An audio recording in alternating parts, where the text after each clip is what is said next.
What's going on, guys? Welcome back to Foolish Games. Tonight we're gonna hop into something new, something that I've been wanting to try. I've seen like just thumbnails on YouTube of this game, and it looks like it could be interesting. Something that I'd like to try and see how I like. And if we dig it, then we'll keep grinding with this. But it's called the Stanley Parable. Um, and like I said, I don't know what the story is. I know that it's a game that's been out for a very, very long time, at least for 8 years now, and they revamped it, kind of remastered it in a sense, um, and I believe it was just a PC game for a bit, and then they decided to release it on the PlayStation 2, which is great because now we get to try it, we get to experience it, and see what it's like for the stream. See how Steam users enjoy the life of gaming. So without further ado, let's get into this. Never, the end is never, the end is never. Okay.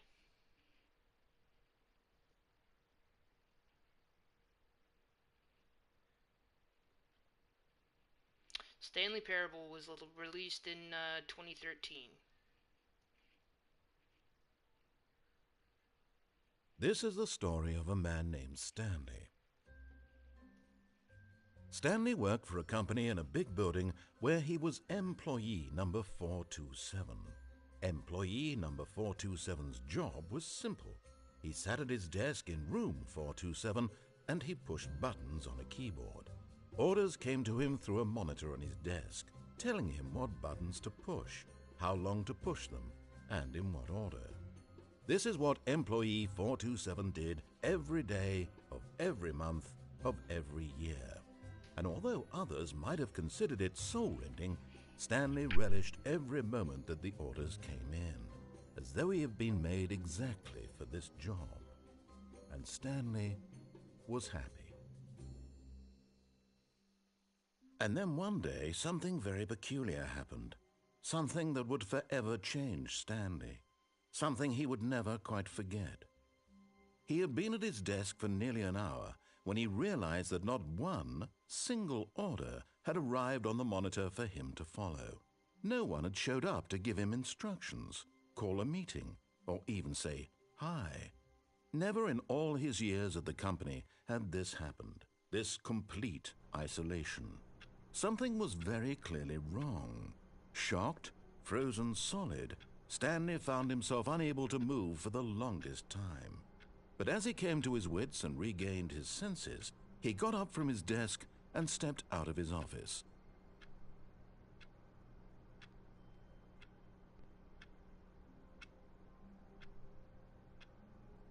Do we? Do we get out?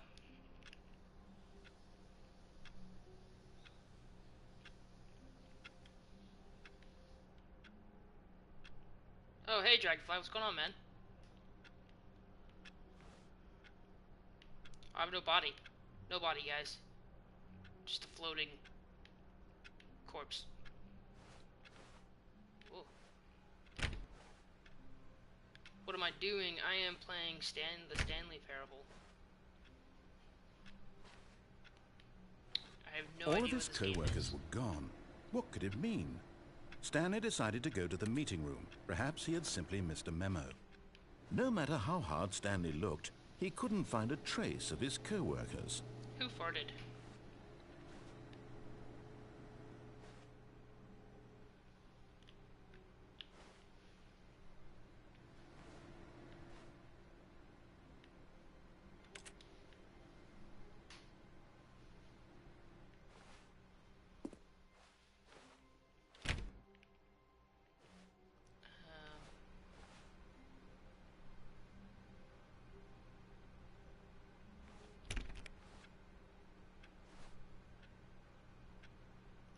B6. Stanley went around touching every little thing in the office, but it didn't make a single difference, nor did it advance the story in any way. Alright, alright. Star Wars stuff tomorrow because May 4th. Ah, yes. That is a good point. I should do that, shouldn't I?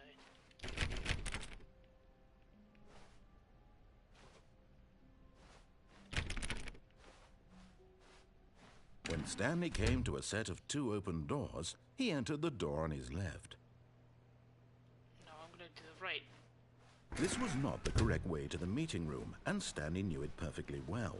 Perhaps he wanted to stop by the employee lounge first, just to admire it.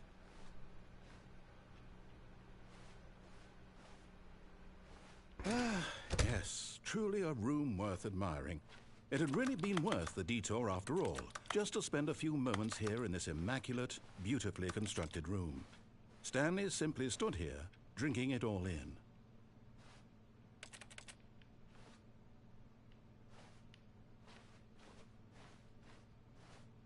Yes, Battlefield 2, really worth it being here in the room. Campaign.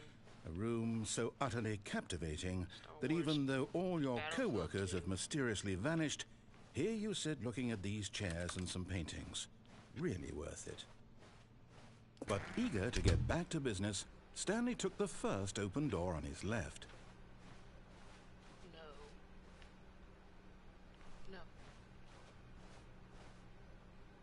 Stanley was so bad at following directions, it's incredible he wasn't fired years ago. Okay, I'll take a look at that then, bud.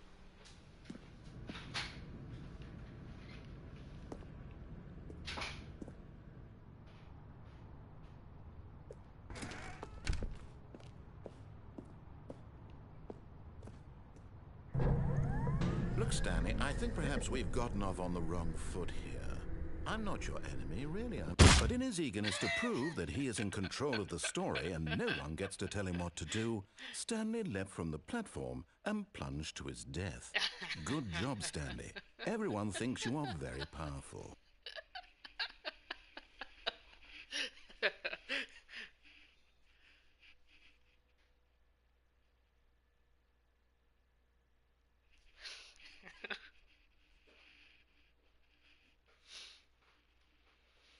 I'm on it now, actually.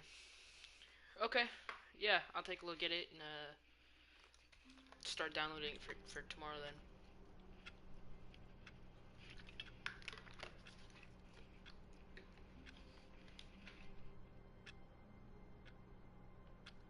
We start from the start. All of his co-workers were gone. What could it mean? Stanley decided to go to the meeting room. Perhaps he had simply missed a memo.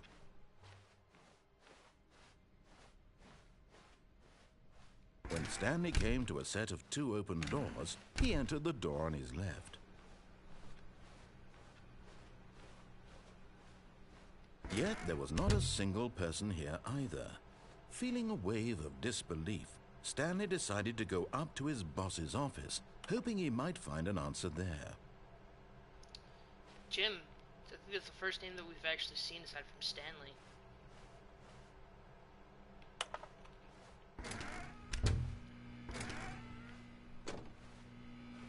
Stanley stepped into the broom closet, but there was nothing here, so he turned around and got back on track.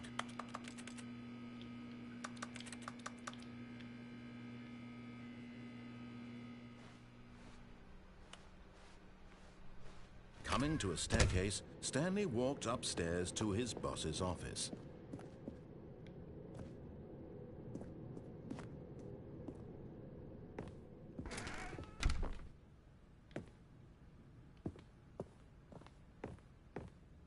Stepping into his manager's office, Stanley was once again stunned to discover not an indication of any human life.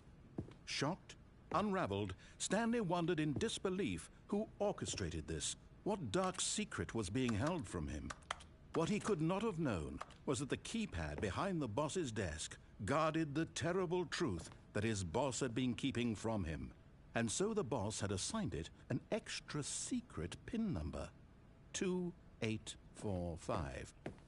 But of course, Stanley couldn't possibly have known this. Yet incredibly, by simply pushing random buttons on the keypad, Stanley happened to input the correct code by sheer luck. Amazing.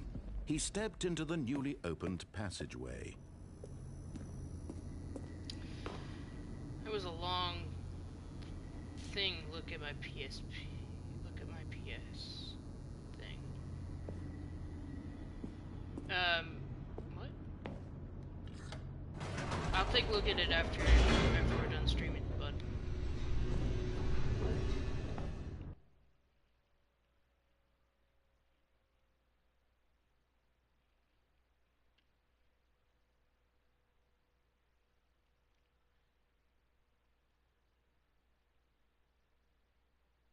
Oh, sorry. Descending deeper into the building, Stanley realized he felt a bit peculiar.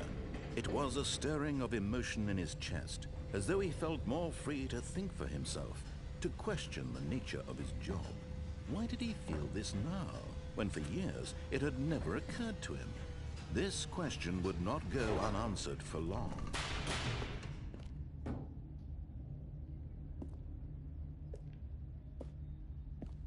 Stanley walked straight ahead through the large door that read Mind Control Facility. Escape. Although this passageway had the word escape written on it, the truth was that at the end of this hall, Stanley would meet his violent death. The door behind him was not shut. Stanley still had every opportunity to turn around and get back on track. We're going. We're gonna go for it. At this point, Stanley was making a conscious, concerted effort to walk forward and willingly confront his death.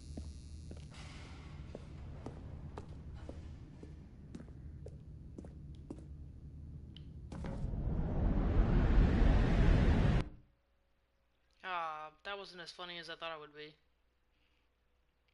That's a bit disappointing.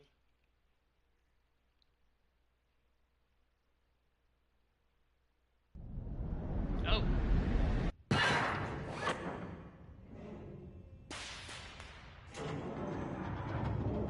As the machine whirred into motion and Stanley was inched closer and closer to his demise, he reflected that his life had been of no consequence whatsoever. Stanley can't see the bigger picture. He doesn't know the real story, trapped forever in his narrow vision of what this world is. Perhaps his death was of no great loss, like plucking the eyeballs from a blind man. And so he resigned and willingly accepted this violent end to his brief and shallow life. Farewell, Stanley. Well, this is unfortunate. You're now becoming flat, Stanley. Farewell, Stanley, cried the narrator, as Stanley was led helplessly into the enormous metal jaws. In a single visceral instant, Stanley was obliterated as the machine crushed every bone in his body, killing him instantly.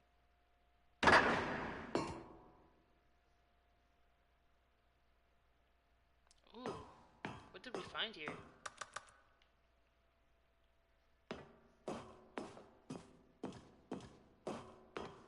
The Stanley Parable. And yet it would be just a few minutes before Stanley would restart the game, back in his office, as alive as ever. What exactly did the narrator think he was going to accomplish? Did we finish? Is this one of the endings? Tell me this isn't one of the endings. When every path you can walk has been created for you long in advance, death becomes meaningless, making life the same. Do you see now? Do you see that Stanley was already dead from the moment he hit start? Pacing of this opening section is important to get right. This quarter has been moved and altered to make sure the player reaches the two doors in good time. The office layout. This is the office layout. This is our desk.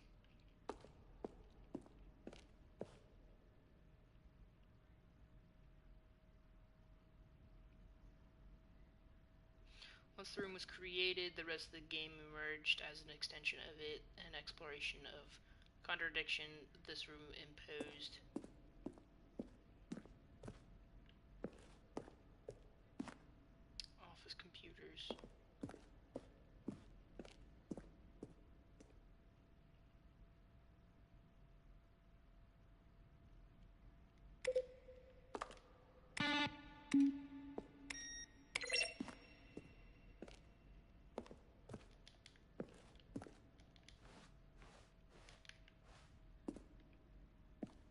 can't believe that we found like the end of one of these endings already. Oh man.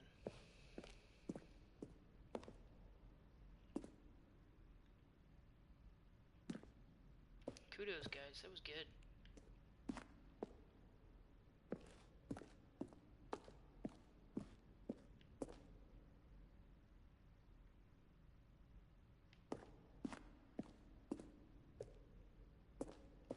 What is this, like a museum?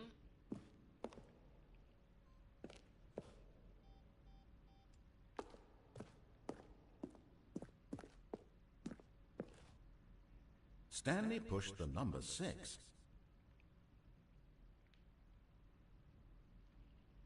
Recorded. Stanley jumped in the river. Kevin Brighton, the voice of the narrator, recorded dialogue for the entire game roughly 3 separate times over the 2 years of Where development. were These are all of his clips from co-workers? Stanley early walked... tapes Oh, I that don't were know. not How used about... in the final They're game. throwing a surprise party for him for all his button pushing. Does that sound plausible to you? Now then, this elevator for sure would get him right back on track to where he was supposed to. Okay. So we hit things early.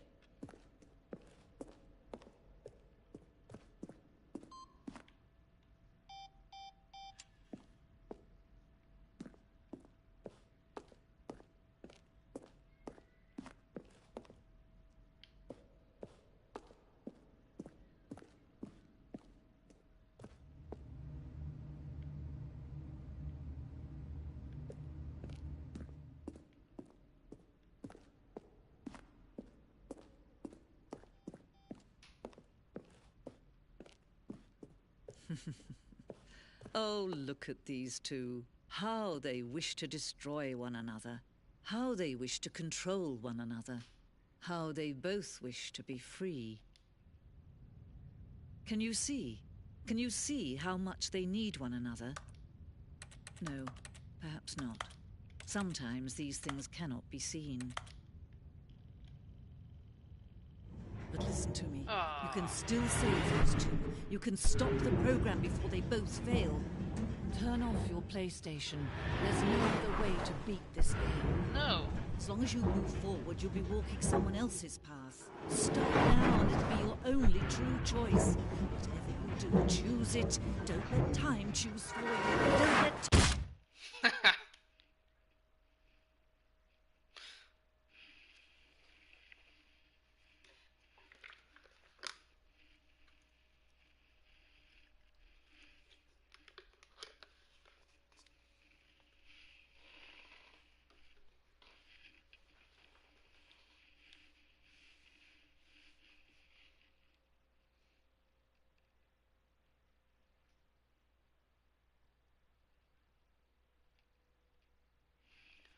Alright.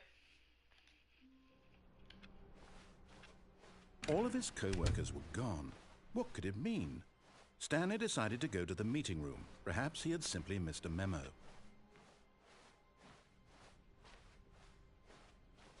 When Stanley came to a set of 2 open doors, he entered the door on his left.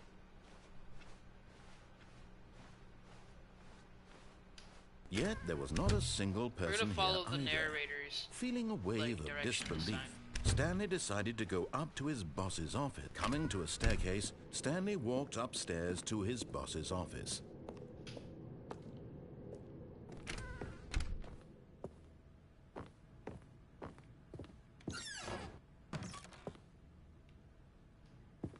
I got the feeling money's for stealing, but not yours, of course. Say, that's a lovely purse. Heh.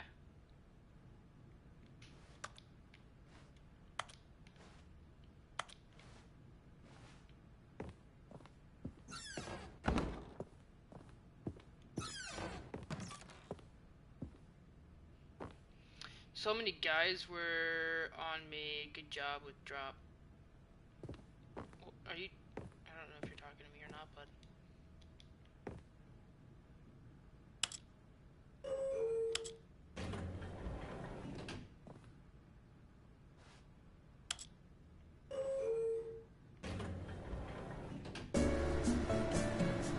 I'm digging the music.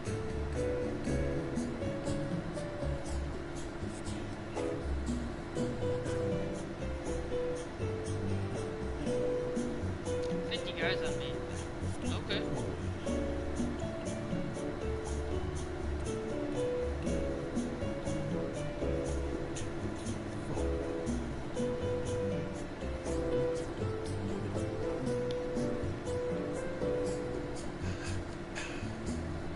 Is this just where we're waiting?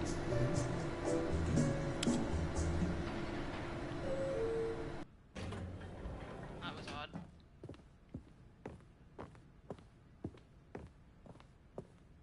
Stepping into his manager's office, Stanley was once again stunned to discover not an indication of any human life. What could it mean? Stanley wondered aloud to nobody. He began wildly tearing through papers on the boss's desk, pulling books off the shelf, looking behind paintings, desperate for clues to his situation. But his attention was caught by a keypad behind the boss's desk. What could its purpose be? In fact, this keypad guarded the terrible secret that lay buried below his feet. And so the boss had assigned it an extra secret PIN number, 2845. But of course, Stanley couldn't possibly have known this. Yet incredibly, by simply pushing random premiering buttons the same on game. Oh, heck yeah, bud. Stanley happened to input the correct code by sheer luck. Oh god, Amazing. exact He stepped into the newly opened passageway. Newly opened passageway.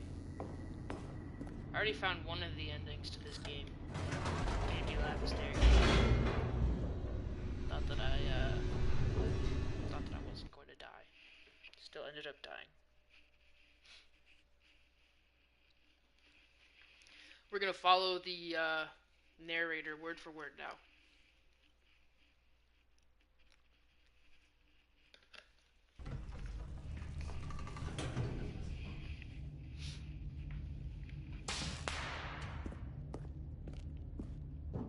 Stanley walked straight ahead through the large door that read Mind Control Facility.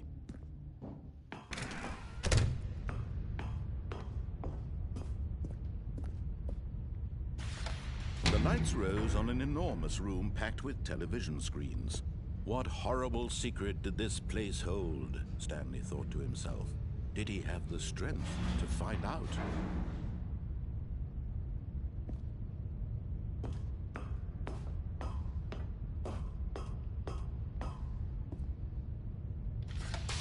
Now the monitors jumped to life, their true nature revealed. Each bore the number of an employee in the building, Stanley's co-workers. The lives of so many individuals reduced to images on a screen, and Stanley, one of them, eternally monitored in this place where freedom meant nothing.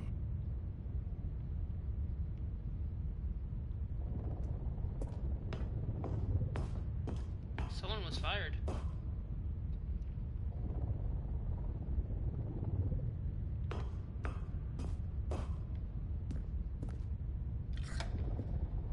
This mind control facility, it was too horrible to believe. It couldn't be true. Had Stanley really been under someone's control all this time? Was this the only reason he was happy with his boring job? That his emotions had been manipulated to accept it blindly? No. He refused to believe it. He couldn't accept it. His own life in someone else's control? Never. It was unthinkable. Wasn't it? Was it even possible? Had he truly spent his entire life utterly blind to the world? But here was the proof. The heart of the operation. Controls labeled with emotions. Happy or sad or content. Help. Walking, eating, working. All of it Can't help monitored but- and commanded from this very place. And as the cold reality of his past began to sink in, Stanley decided that this machinery would never again exert its terrible power over another human life. For he would dismantle the controls once and for all.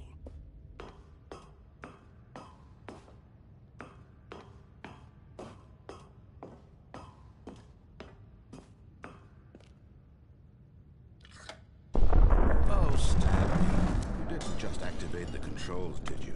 After they kept you enslaved all these years, you go and you try to take control of the machine for yourself? Is that what you wanted? Control? Oh, Stanley, I applaud your effort, I really do. But you need to understand, there's only so much that machine can do. There's too many You were supposed to let it go. Turn the controls off just throw and leave. If you want to throw my story off track, you're going to have to do much better than that. I'm afraid you don't have nearly the power you think you do. For example, and I believe you'll find this pertinent, Stanley suddenly realized he had just initiated the network's emergency detonation system. Yeah. In the event that this machine is activated without proper DNA identification, nuclear detonators are set to explode, eliminating the entire complex. How long until detonation then? Let's say, 2 minutes. Oh, what? Ah, now this is making things a little more fun, isn't it, Stanley?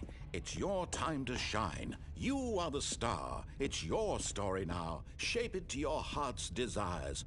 Oh, this is much better than what I had in mind. What a shame we have so little time left to enjoy it. Mere moments until the bomb goes off. But what precious moments each one of them is.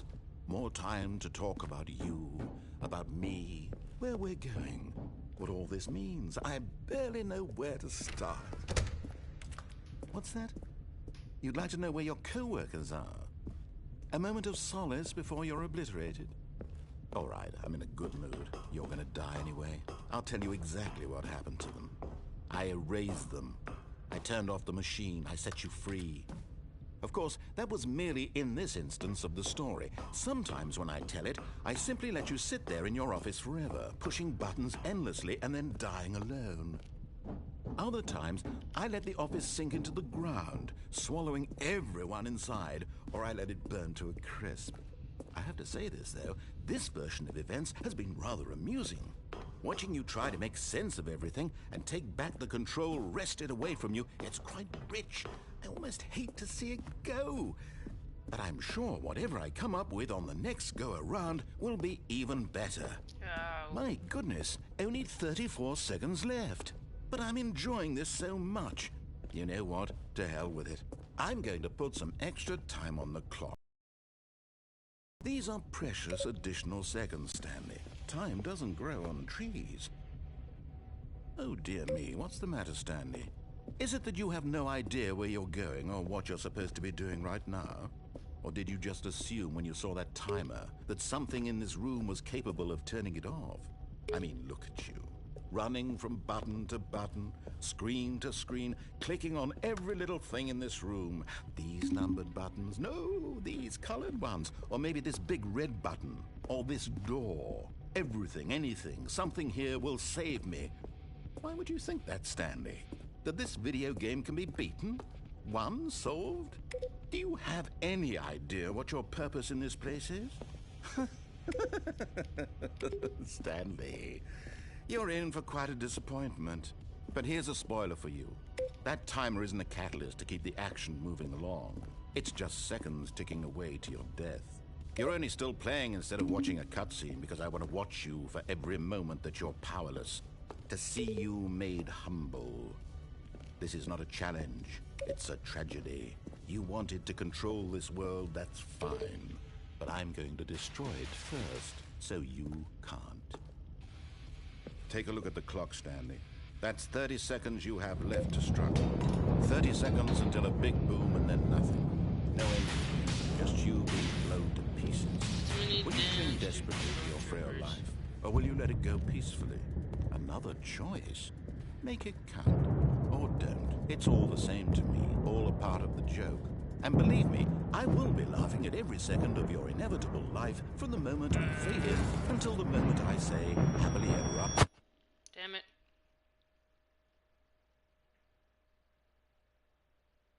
I am Darth Maul. Hey, I recommend going back to the mind control facility and fall off the catwalk by climbing on the desk for one of the new endings. I actually did fall off of, I did fall off the catwalk. I went the wrong way and jumped off and went splat. Another ending, I mean, I don't want to give away any spoilers if you don't want any spoilers, but, I guess you could just look back at the stream, but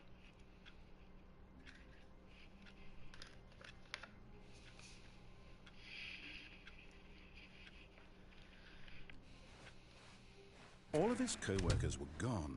What could it mean? Stanley decided to go to the meeting room. Perhaps he had simply missed a memo.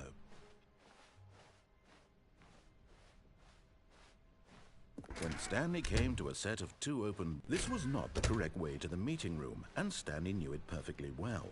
Perhaps he wanted to stop by the employee lounge first, just to admire it. Wow. Yes, this room. But eager to get back to business, Stanley took the first open door on his left.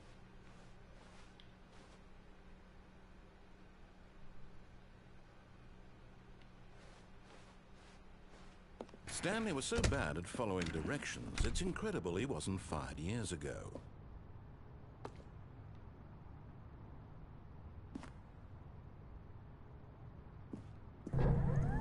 Look, Stanley, I think perhaps we've gotten off on the wrong foot here. I'm not your enemy, really, I'm not. I realize that investing your trust in someone else can be difficult, but the fact is that the story has been about nothing but you all this time. There's someone you've been neglecting, Stanley. Someone you've forgotten about. Please, stop trying to make every decision by yourself. Now, I'm not asking for me, I'm asking for her.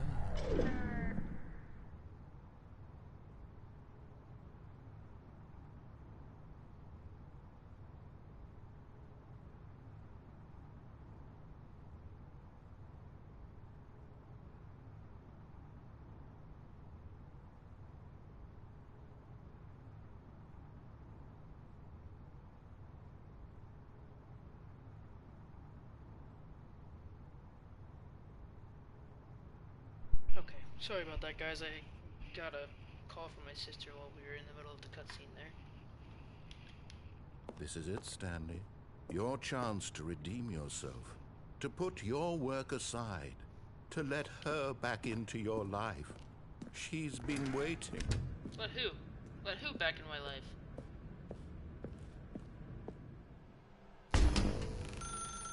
That's her, Stanley. You need to be the one to do this. To reach out to her. If you can truly place your faith in another, then pick up...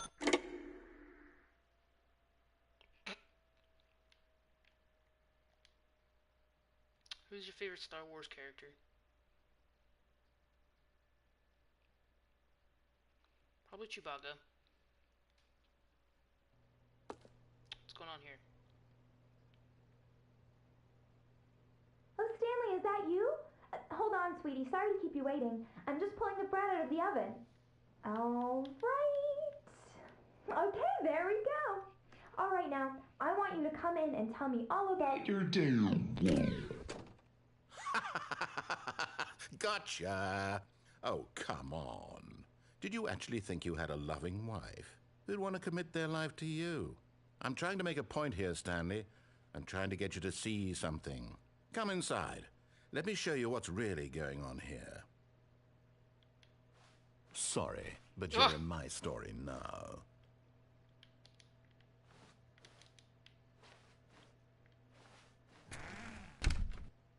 This is a very sad story about the death of a man named Stanley. What? Stanley is quite a boring fellow. He has a job that demands nothing of him, and every button that he pushes is a reminder of the inconsequential nature of his existence.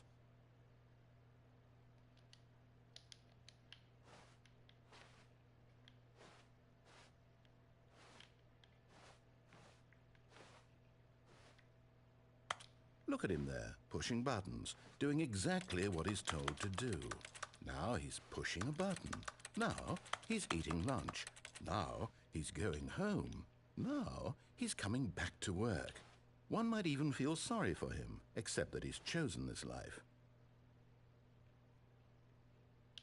But in his mind, in his mind he can go on fantastic adventures. From behind his desk, Stanley dreamed of wild expeditions into the unknown, fantastic discoveries of new lands. It was wonderful. And each day that he returned to work was a reminder that none of it would ever happen to him. And so he began to fantasize about his own job. First, he imagined that one day while at work, He stepped up from his desk to realize that all of his co-workers, his boss, everyone in the building had suddenly vanished off the face of the earth. The thought excited him terribly. So he went further. He imagined that he came to 2 open doors and that he could go through either. At last, choice. It barely even mattered what lay behind each door. The mere thought that his decisions would mean something was almost too wonderful to behold. As he wandered through this fantasy world, he began to fill it with many possible paths and destinations. Down one path lay an enormous round room with monitors and mind controls. And down another was a yellow line that weaved in many directions. And down another was a game with a baby. And he called it the Stanley Parable. It was such a wonderful fantasy, and so in his head he relived it again, and then again, and again, over and over, wishing beyond hope that it would never end, that he might always feel this free. Surely there's an answer down some new path, mustn't there be? Perhaps if he played just one more time. But there is no answer. How could there possibly be? In reality, all he's doing is pushing the same buttons he always has. Nothing has changed. The longer he spends here, the more invested he gets, the more he forgets which life is the real one. And I'm trying to tell him this, that in this world he can never be anything but an observer, that as long as he remains here, he's slowly killing himself. But he won't listen to me. He won't stop. Here, watch this. Stanley, the next time the screen asks you to push a button, do not do it. No, I'm not gonna do it. I'm gonna take a drink of my tea.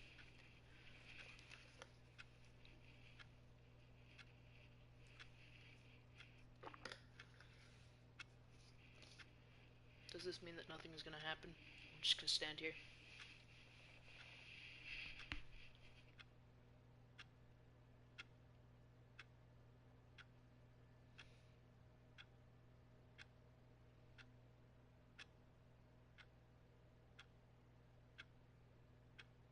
Alright, whatever.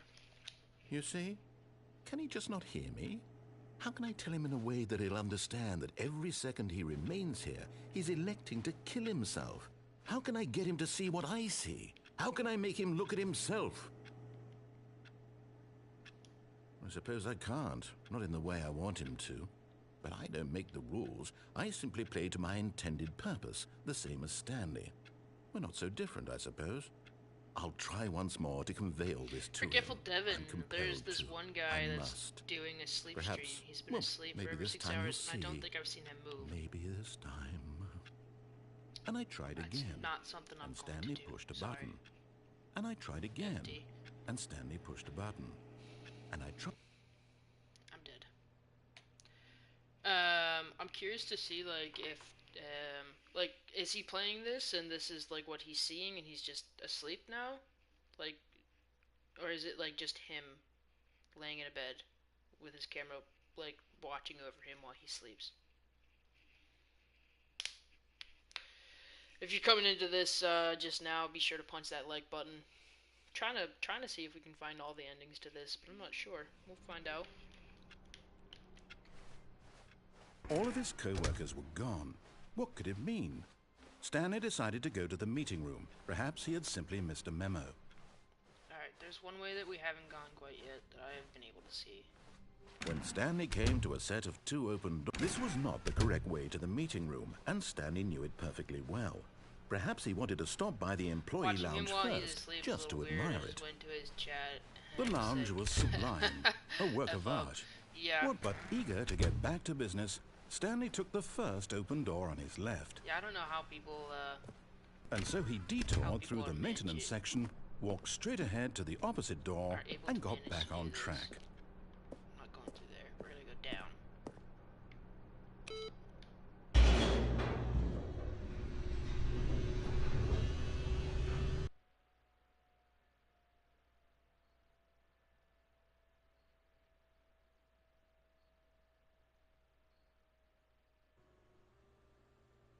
But Stanley didn't want to go back to the office. He wanted to wander about and get even further off track. So now in order to get back, he needed to go, from here, it's, left.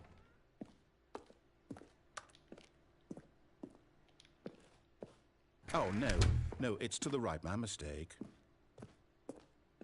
No, not the right. Why would I have ever said it was to the right? What was I thinking? It's clearly... Oh dear, would you hold on for a minute, please? Watching him while he... Yeah. Now, let's see, we went down right, left, down, left, right. Yep, okay, yes. I've got it now. This story is absolutely, definitely this way.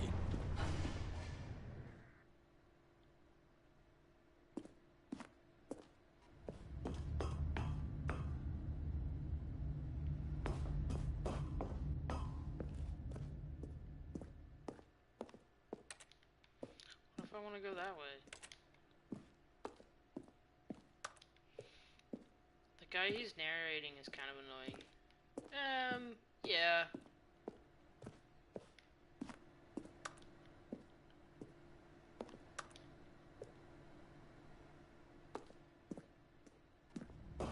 Just got put out again where I was. No. This isn't right at all. You're not supposed to be here yet. This is all a spoiler. Quick, Stanley, close your eyes. Okay. We just have to get back to, oh, who am I kidding? It's all rubbish now. The whole story completely unusable. How about, rather than waste my time trying to salvage this nonsense, we'll just restart the game from the beginning. And this time, suppose we don't wander so far off track, Okay, from the top. No. Ah.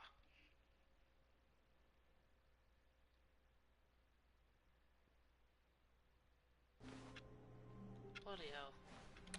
All of his co-workers were gone. What could it mean? Stanley decided to go to the meeting room. Perhaps he had simply missed a memo.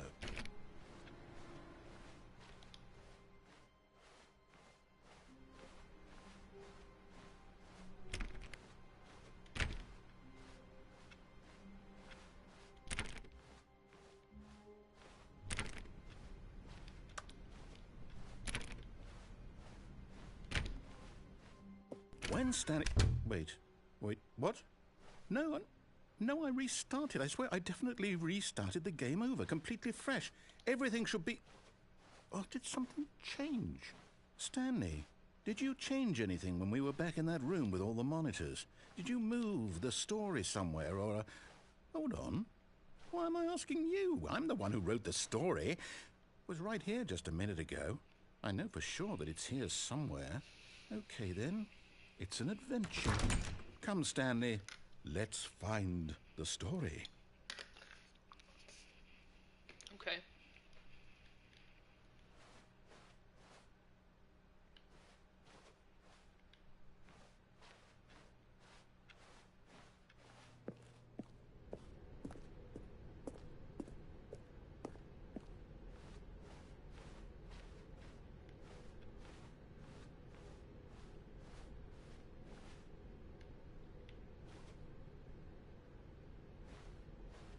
I'll say it. This is the worst adventure I've ever been on. I can promise you there definitely was a story here before. Do we need to restart the game again? No. Well, I find it unlikely that we'll ever progress by starting over and over again, but it's got to be better than this. Okay, let's give it a shot. Why not? God dang it. Dragonfly, are you playing? Like, are you just in a, like, All of his co-workers were gone. Kill? What could it mean? Stanley decided to go to the meeting room. Perhaps he had simply missed a memo.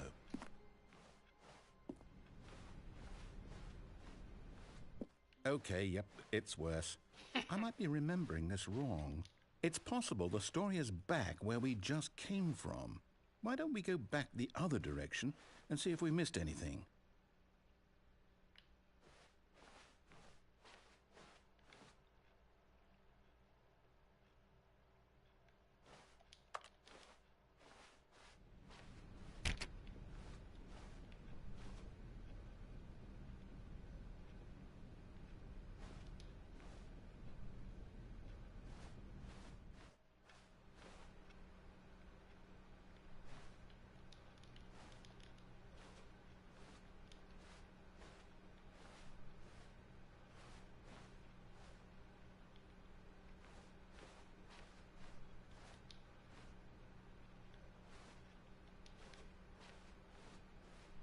think he's breathing. No, it's probably... Aha! I knew we'd miss something. The story. Here it comes. No, wait. Never mind. Not the story. Okay, let's head back the other way and retrace our steps.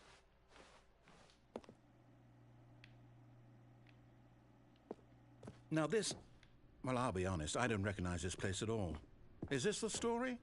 I don't think so. I can't quite recall, but I believe my story took place in an office building. Is that correct? Do you remember, Stanley? Well, do you know what? Since I've completely forgotten what we were supposed to be doing, how about this? You win! Congratulations! Yeah. I know you put in a lot of hard work, and it really paid off, so good job. Oh, no. No, I don't feel right about this at all. We both know you didn't put in any actual work for that win. Some people win fair and square, and this was not one of those situations. Okay, I'm getting weirded out by whatever this place is. I don't care what might happen this time. I have to restart.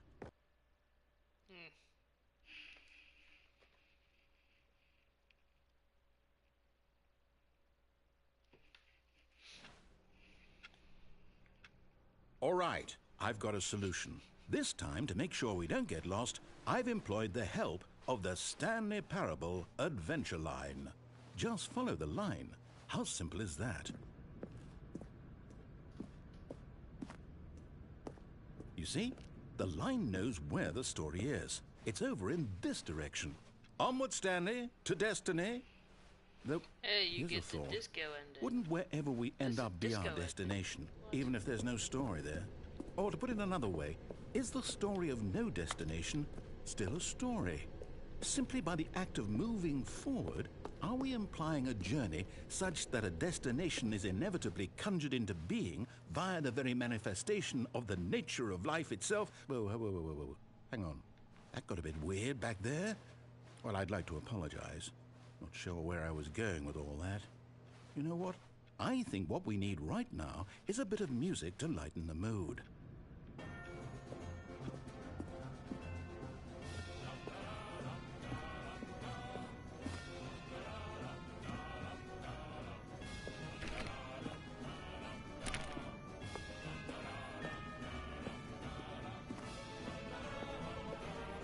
We get killed by a disco ball.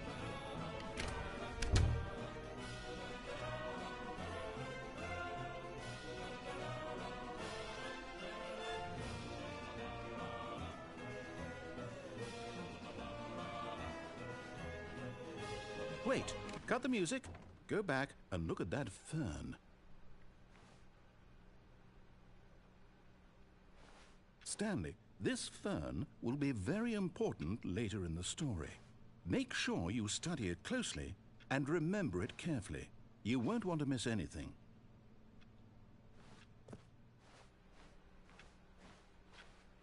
Wait, what?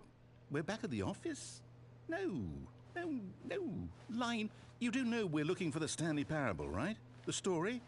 Is any of this ringing a bell?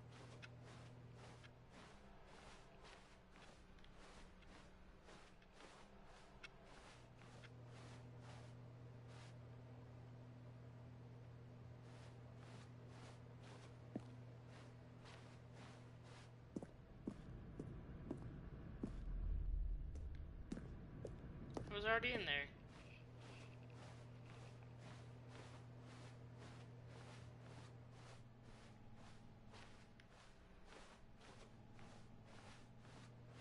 Okay, apparently I have to go in there anyways.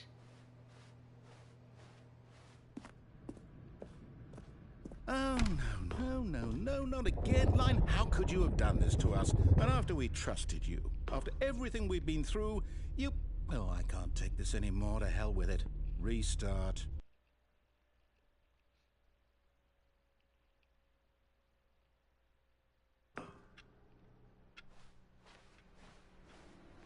You know what, Stanley? I say forget the adventure line. What's it ever done for us? We're intelligent people, right? Why can't we make up our own story? Something exciting, daring, mysterious. All This all sounds perfectly doable. Why don't we simply start wandering in, well, I don't know. How about this direction? I can't tell you no, you got all the doors locked. Yes, this is exciting. Just me and Stanley forging a new path, a new story. Well, it could be anything. What do you want our story to be? Go wild. Use your imagination. Whatever it might be, Stanley, I'm ready for it. Oh, no, not you again. Stanley, I'd also like to veto the line from having any role in our awesome new story. No lines or monitor rooms. Just don't acknowledge it, and we should be fine.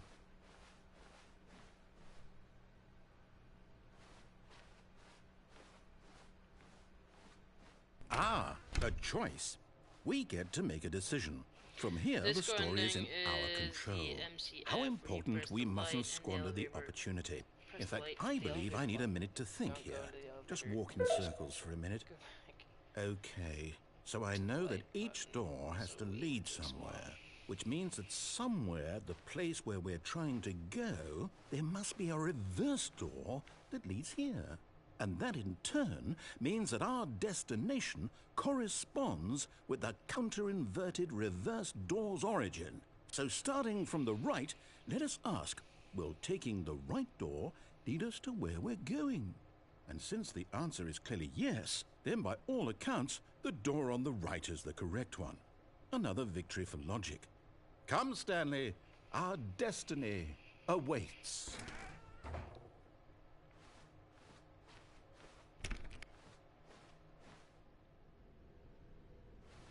Oh, hold up, what's this?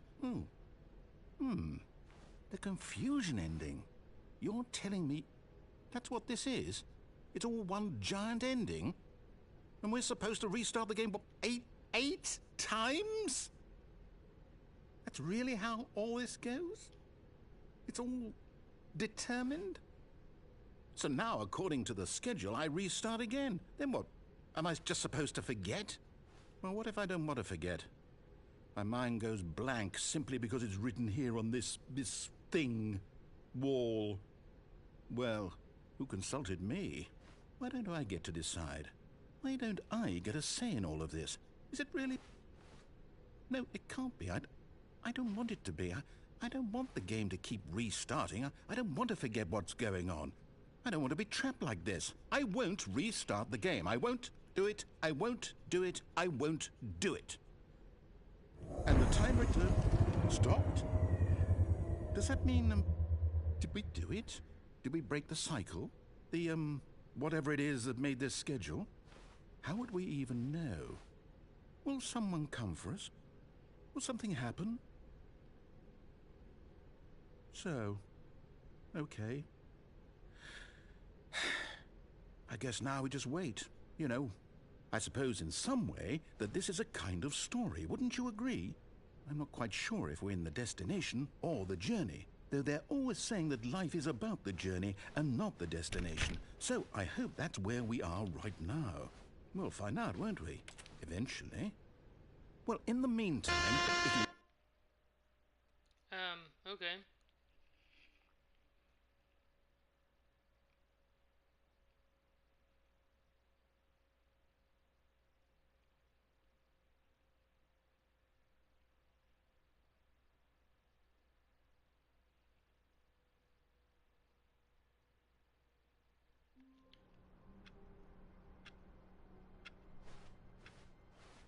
All of his co-workers were gone. What could it mean? Stanley decided to go to the meeting room. Perhaps he had simply missed a memo.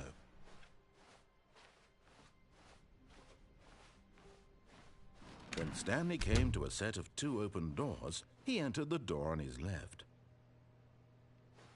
This was not the correct way to the meeting room, and Stanley knew it perfectly well. Perhaps he wanted to stop by the employee lounge first, just to admire it.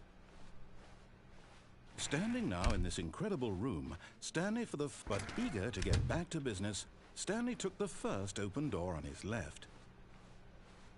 And so he detoured through the maintenance section, walked straight ahead to the opposite door, and got back on track.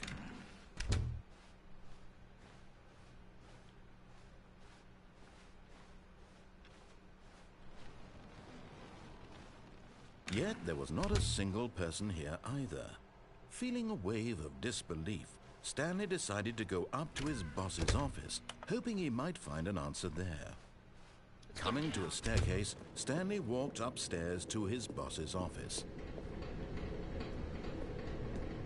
But Stanley just couldn't do it.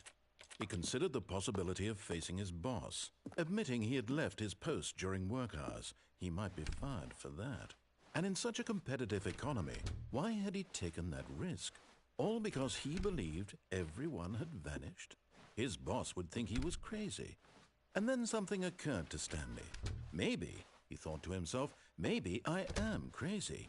All of my co-workers blinking mysteriously out of existence in a single moment for no reason at all? None of it made any logical sense. And as Stanley pondered this, he began to make other strange observations. For example, why couldn't he see his feet when he looked down? Why did doors close automatically behind him wherever he went?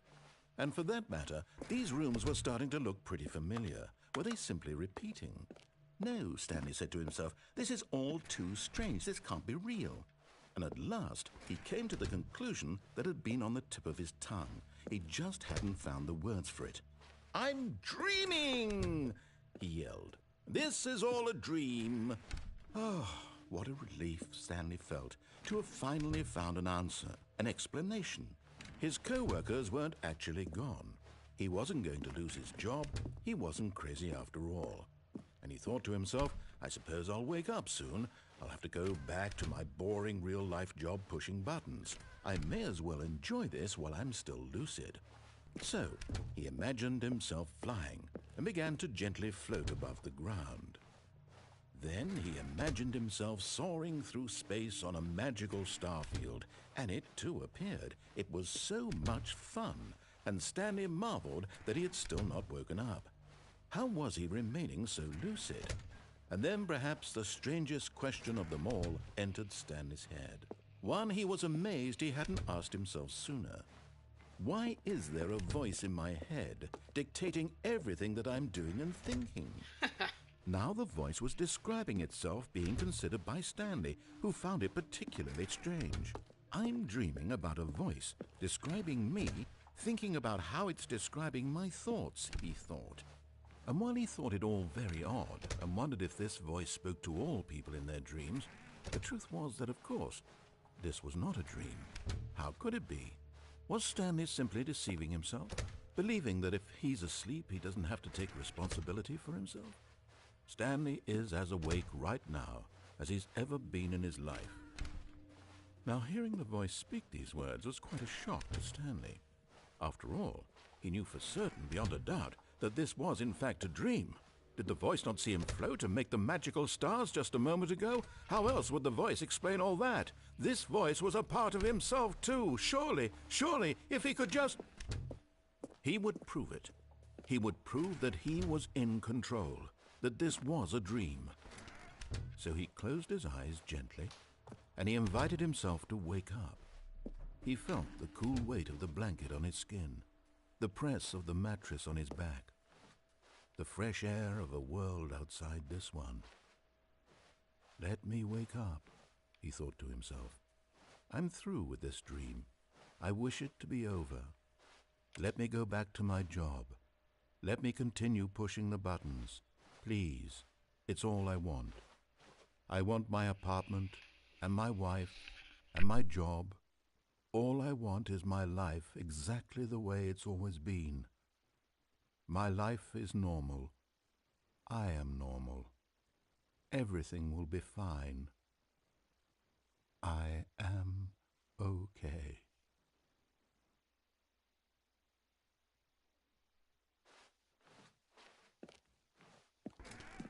Stanley began screaming.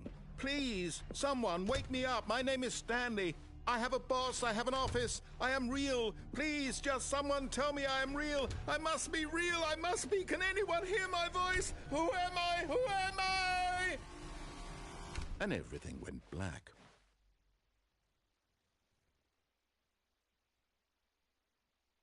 This is the story of a woman named Mariella. Mariella woke up on a day like any other. She arose, got dressed, gathered her belongings, and walked to her place of work. But on this particular day, her walk was interrupted by the body of a man who had stumbled through town talking and screaming to himself, and then collapsed dead on the sidewalk. And although she would soon turn to go call for an ambulance, for just a few brief moments she considered the strange man. He was obviously crazy, this much she knew. Everyone knows what crazy people look like. And in that moment, she thought to herself how lucky she was to be normal. I am sane. I am in control of my mind. I know what is real and what isn't. It was comforting to think this, and in a certain way, seeing this man made her feel better. But then she remembered the meeting she had scheduled for that day, the very important people whose impressions of her would affect her career, and by extension, the rest of her life. She had no time for this, so it was only a moment that she stood there, staring down at the body. And then she turned and ran.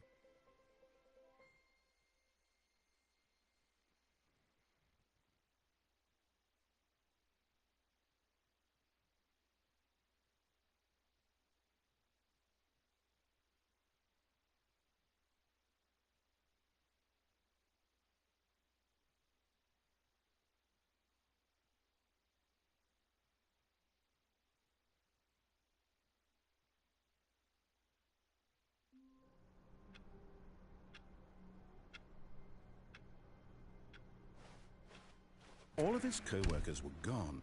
What could it mean? Stanley decided to go to the meeting room. Perhaps he had simply missed a memo. Oh, new content? What does that mean, new content?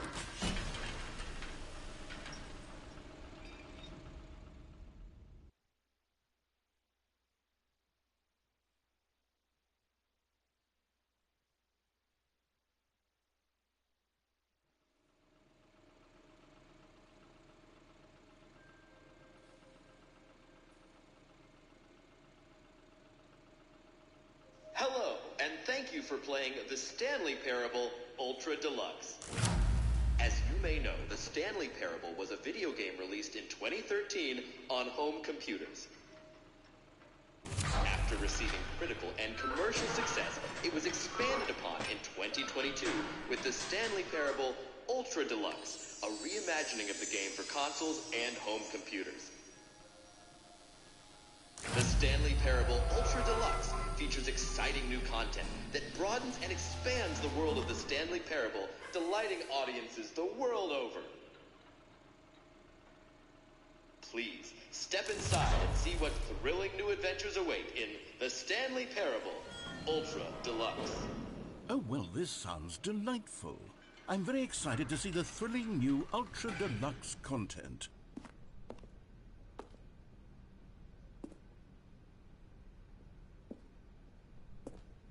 Okay, so far it's an elevator.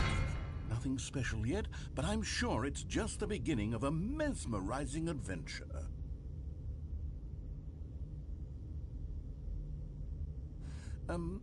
Is it broken? What's going on here? Should we be moving somewhere or... Oh, here we go. All right, finally, at long last, it's on to the new content. I've never been more ready. Let's do it.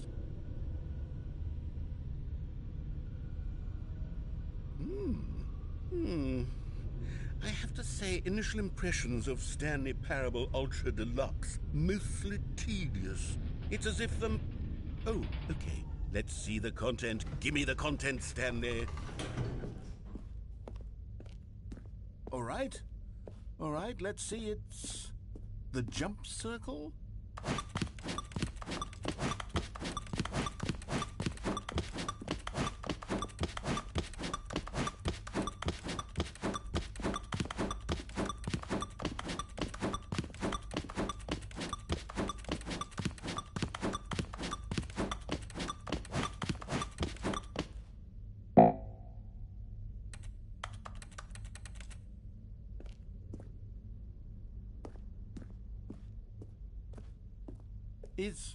Is that it?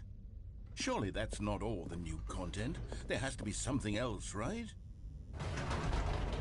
Goodness. Another elevator. Stanley, I have to say, initial impressions of this game are not positive. It's just elevators and jumping. Is this what passes for exciting new content?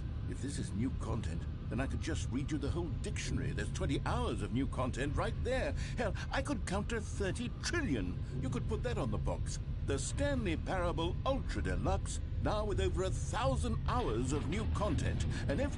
Oh, wait. There's more. Very good. Yes. I knew there had to be something else. Let's see it. I'm ready for whatever it is.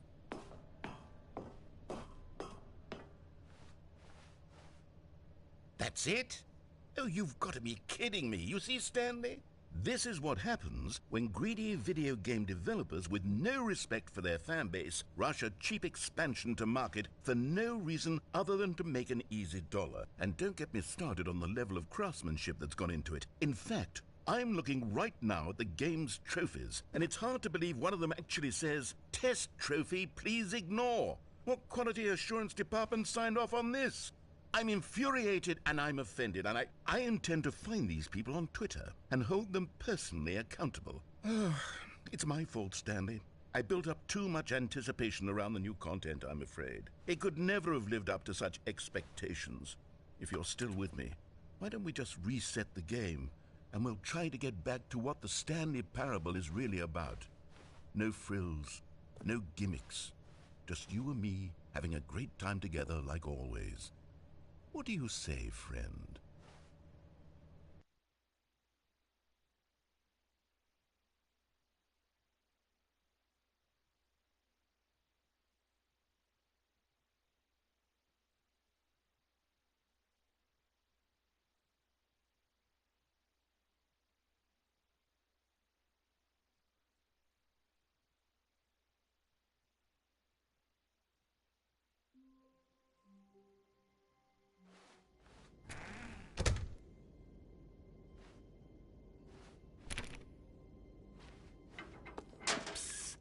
Stanley, come over here.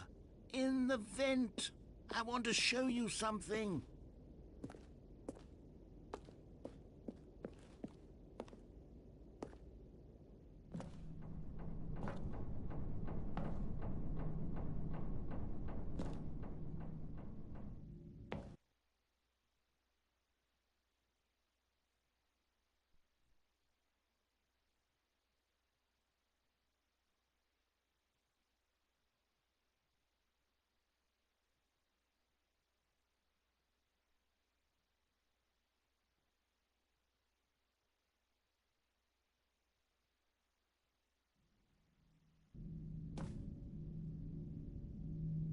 Okay, you remember how cheap and unsatisfying the new Ultra Deluxe content turned out to be? Well, it got me thinking about the past, and how much better the Stanley Parable used to be. So I made something special and tucked it away here where the game's developers won't find it. Just our little secret. Take a look. I call it the Memory Zone. It's where I've been storing all my favorite memories so I can relive the peak experiences of my life whenever I want. Experiences like the launch of the Stanley Parable on PC. You see, Stanley, doesn't the Memory Zone remind you of how wonderful Stanley Parable was before it was sullied with a cheap PlayStation port? Remember back in October of 2013 when the game originally launched? Back then, video games had integrity.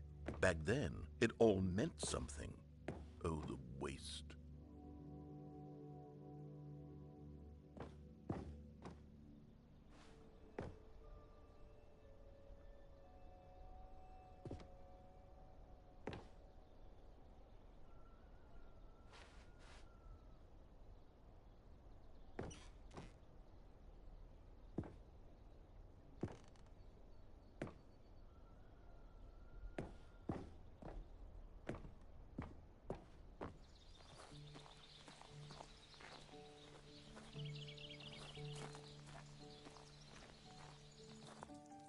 And over here is where I keep reviews of the Stanley Parable. Like this stunning triumph of games journalism, 10 out of 10 from Destructoid.com. James Stephanie Sterling writes, and I quote, Where so many games that aspire to be more than games end up less than any form of art, Stanley Parable strives and then succeeds to be every game ever created. Did you hear that, Stanley?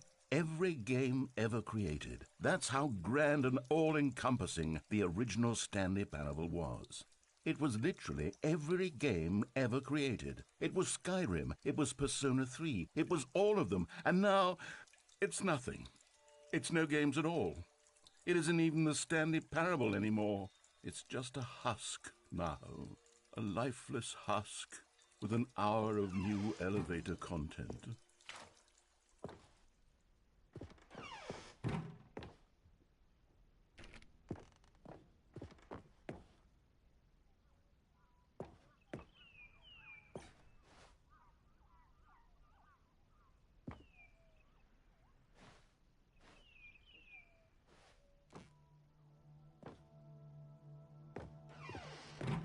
Here's another moving passage, this time from GameSpot.com.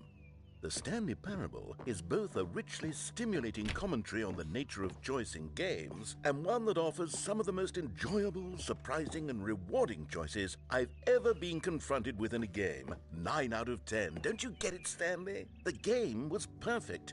It didn't need anything else. It didn't need new content. All they had to do was transport it in pristine condition along to the PlayStation, boom, done. And they couldn't even do that. Couldn't resist the urge to go meddling with a beloved franchise.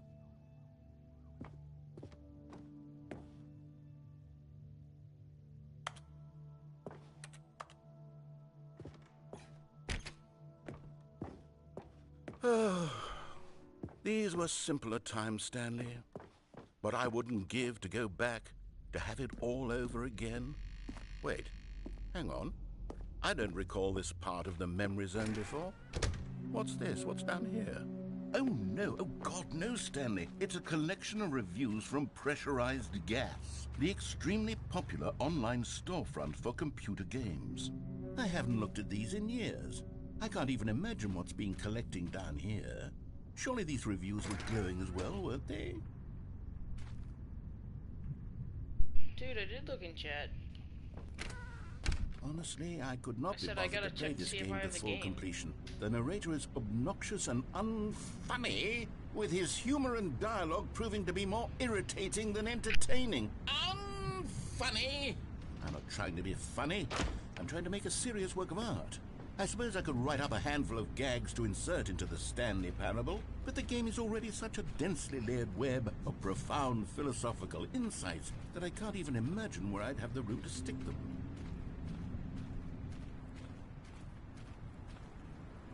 No, you're good, man.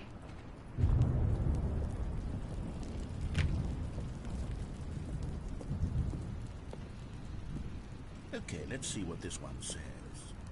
While the idea for the game is good, for someone who prefers non-linear games, this preachiness gets annoying fast. Preachy? Stanley? I'm not preachy, am I? You can tell me if I'm preachy. Honestly, you can. Oh, goodness. This is actually quite shocking for me. Well, to be honest, I had always thought of the game's dialogue as being rather terse to begin with. You can't know how much fluff I cut from the game to get it to feel as light and airy as it... Well, I always thought it did, but maybe it wasn't. Oh dear, what an awful memory to have to hold on to. These black marks on my otherwise unimpeachable track record. I feel like a failure, like I let these people down. Perhaps the Stanley Parable isn't quite as sterling as I always remembered. What's this one got to say? You constantly have to stop doing anything so the narrator can catch up with his long-winded explanations of what's happening. I wish there was a skip button. A skip button? Well, yes. Yes, I think we can do that. If I'm truly too preachy, then maybe letting you skip ahead for just a moment, surely it couldn't hurt. Not if it means we can strike these negative reviews from the record. Only positive reviews of the Stanley Parable. That's my motto today, and it's always been my motto. I'd do anything for the customer, Stanley. Yes, a skip button we shall have. And here it is. Go ahead and give it a shot. Oh, you're back, you see. You were only frozen in time for a few minutes, but it was plenty of time for me to deliver a long, rambling monologue. Well there, sport. You really did catch me rambling on a bit, didn't you? But that's the power of the button. The minute I start to go off on a thoughtless display of self-absorption... Okay, welcome back, Stanley. Now, I should say that the amount of time the button has been skipping through is becoming longer and longer. That last one was, well, I want to say maybe 30, 45 minutes. Stanley, please don't push the button again. It's been 12 hours. You've just been frozen there. I don't know why the skips are getting longer, but they're... Oh, Stanley, you're back. You're back. Oh, my goodness. I have someone to talk to again. Stanley, I think it's been a week. Or 2 weeks.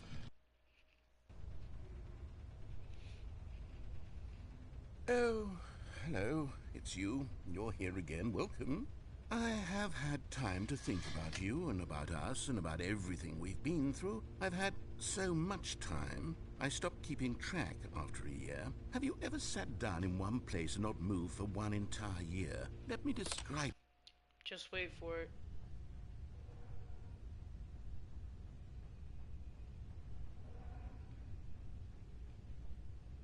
Are you gone?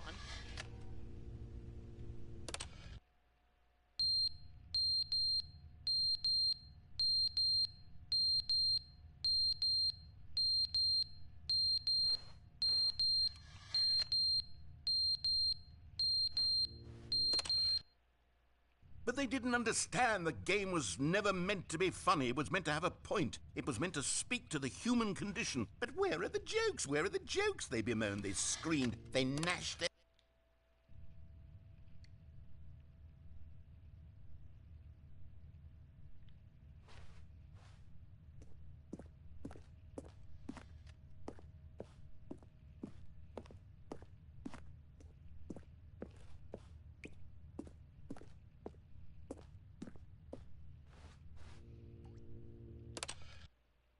The end is never the end, is never the end, is never the end, is never the end, is never the end, is never the end, is never the end, is never the end, is never the end, is never the...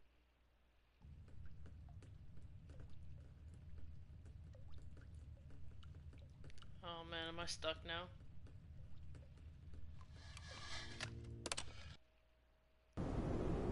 Oh, oh god. Oh my god.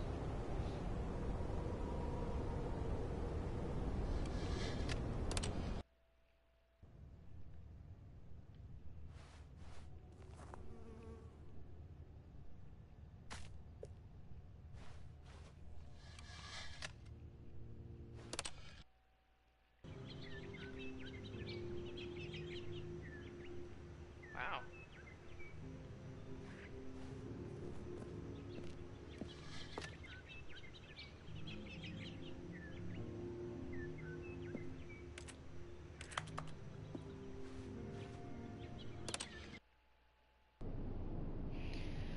You've been mentally, you have to be mentally insane to keep pressing that button if this was real life. I know, right? Oh, now what happened?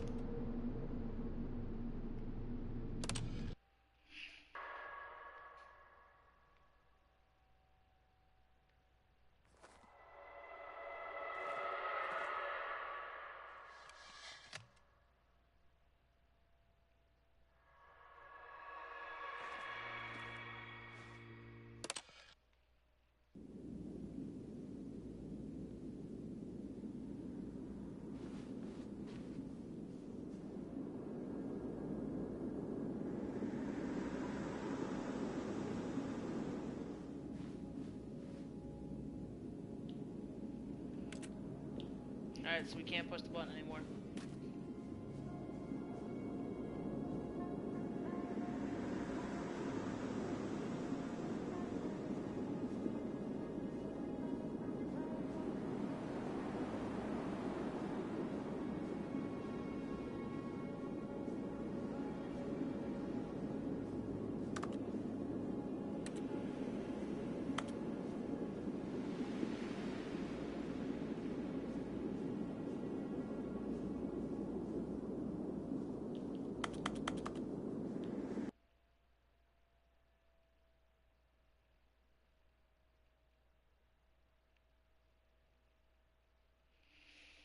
I think the Earth would have been sucked into the sun or something like that. Yeah.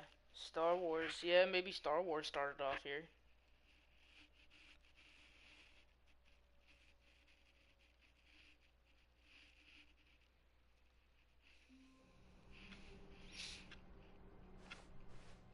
All of his co-workers were gone. What could it mean? Stanley decided to go to the meeting room. Perhaps he had simply missed a memo.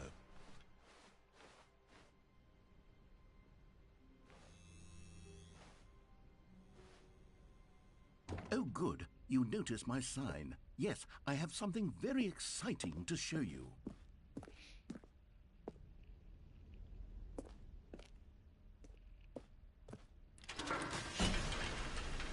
Okay.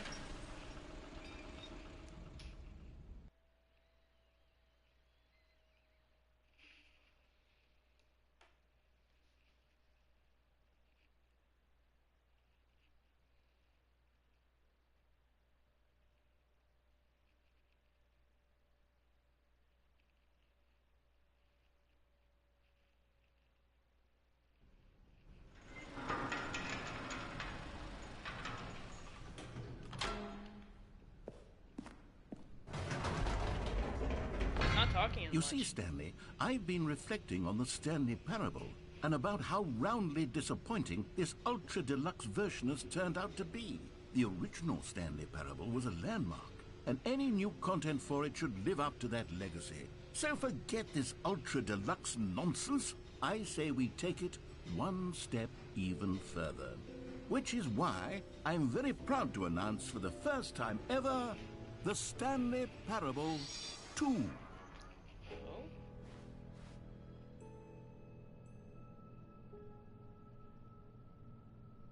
Yes, you see, isn't this far superior to a measly port with a few minor additions? Think of all the new territory we'll cover with a fully fledged sequel. An entirely new experience, built from the ground up. Why, there are so many possibilities. It could go in so many different directions. This is what fans have truly been asking for.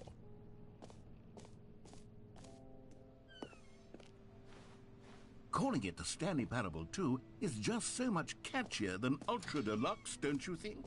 Ultra Deluxe? What does it even mean? But the Stanley Parable 2, now that's an artistic statement right there. It's future-oriented. It screams progress and innovation and long-term franchising potential. Now, to be clear, I haven't quite nailed down what exactly the Stanley Parable 2 is going to be, but let's take a look at some of the features I've been developing for it. I figure that if I can loosely organize a handful of interesting concepts, that surely the game will sort of naturally spring up around them. It'll all work itself out. Game development is much more of a fuzzy... Here we are. Go on, try out some of the new features.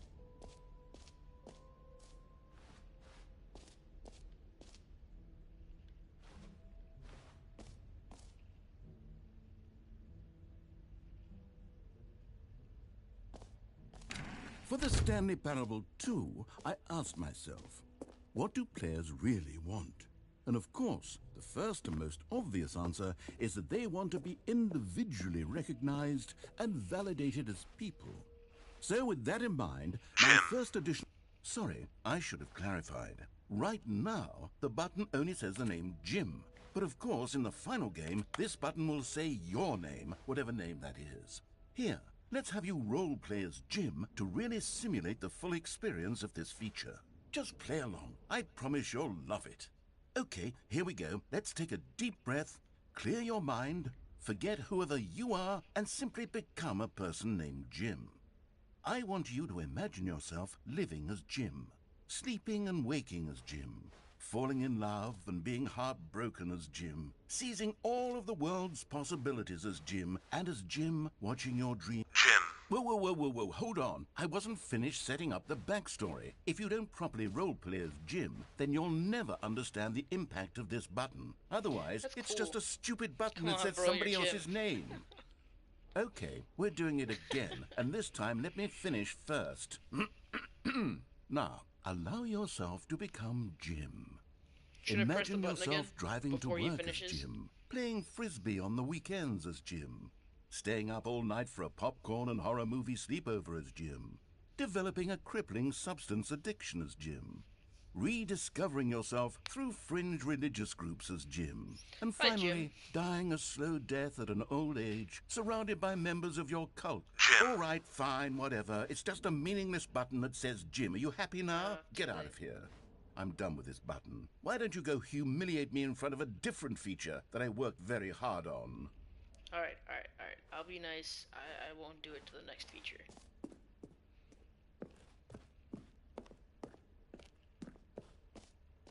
He's grown silent now. Maybe I'll only let people named Jim play the Stanley Parable. An epilogue would be fun, wouldn't it, Stanley? Yes, it will go at the end of the, well, we'll figure that out later.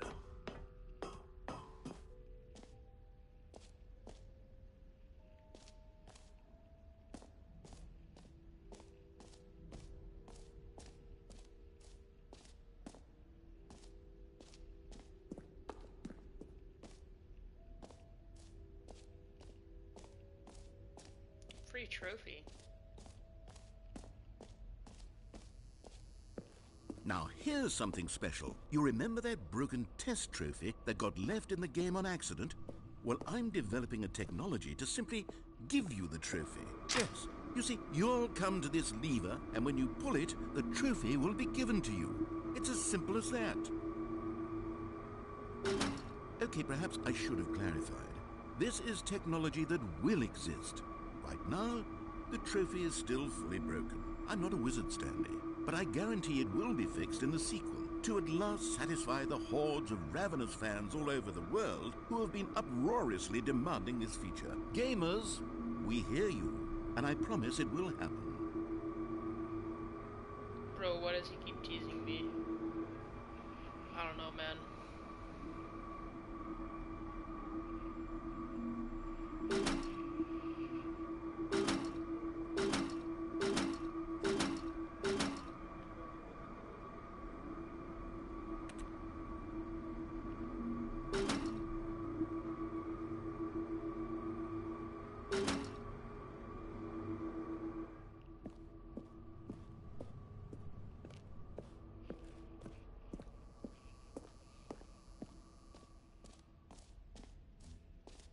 What else? What other exhibits haven't we seen yet?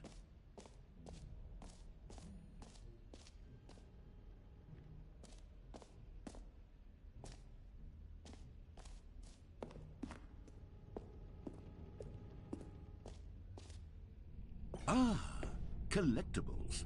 Now it's a real video game. In the Stanley Parable 2, you'll run around gathering up these miniature Stanley figurines. And what's truly innovative is that there will be no reward for collecting all of them.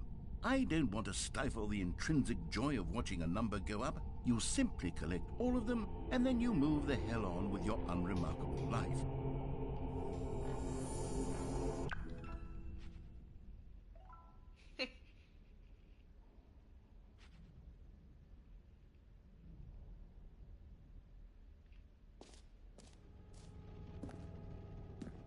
God, it really is the worst when you collect everything in a video game and then they give you a big fancy reward for it. Absolute.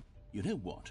Let's bring the jump circle back for Stanley Parable 2 as well. It's a... Oh, wait.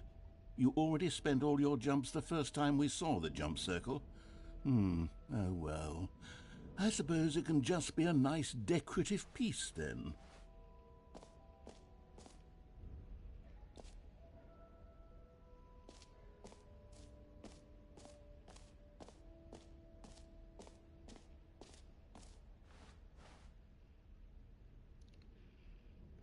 Okay.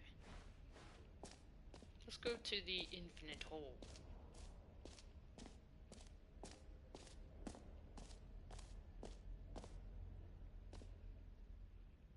Okay, I'll be honest, I haven't yet decided on this one. I think that in the new version, the office could use a bit of decoration, like balloons. But I'm undecided on Get Well Someday and Happy 12th Birthday. Which would you go with?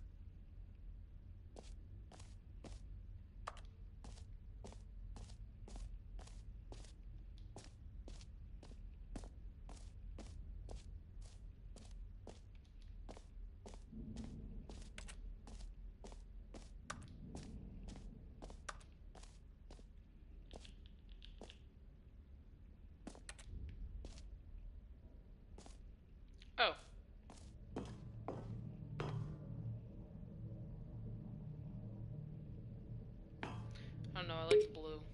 You know, sometimes when you solicit another person's opinion, it makes you realize that you knew which one you actually really wanted all along. Get well, someday it is. Or actually, maybe I should have gone with... No, I've made my decision. We're moving on.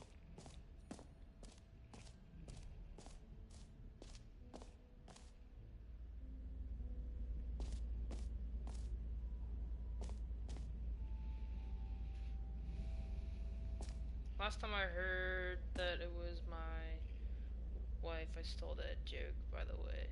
Okay, but every 100 years it needs to be changed again, yes. Stanley, here's an idea that I'm truly fond of. It's never been done before in a video game. This is, in fact, a hole that you can fall down forever. That's right. Infinite falling. You can fall until the end of time, if you like. A stunning leap forward for video games as a medium.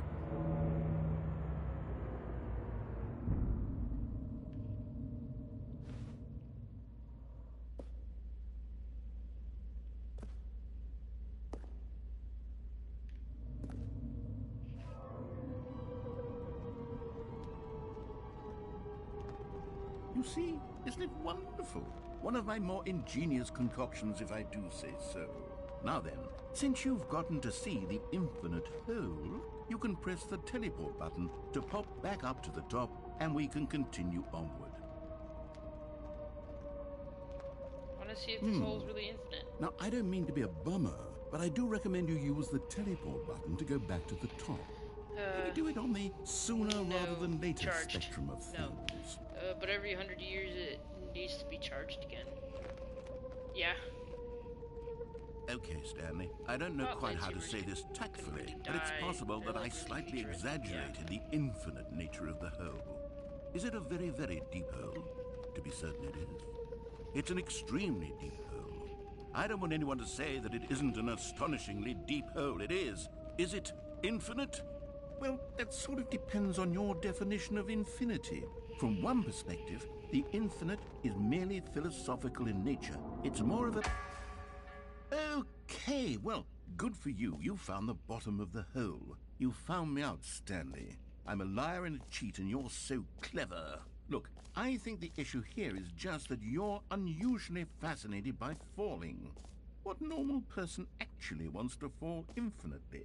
I figured the hole was as deep as anyone would actually need. Don't you put this on me. Maybe you're the problem. Look, things got a little heated there. I think we both said some things we didn't mean. Why don't we just put all this behind us and agree to just call the hole mostly infinite? If that works for you, then go ahead and press the teleport button to warp up to the top of the hole and we can move on. I'll just be up here when you're ready. Great. Now, I'm very excited to show you even more of my ideas for the sequel. Oh, for heaven... You see, I was right. The problem is you. The problem is that you like holes too much. A normal person would have said, yep, that's an infinite hole right there. Goes on forever till the end of time. Don't need to see it all, but not you. Oh, no. You have a weird sort of... Oh. Did the hole seem even shorter to you this time? I couldn't help but feel like you spent a little less time in there than you did before. I mean, admittedly, I didn't make an infinite hole, but I didn't think it was that not infinite.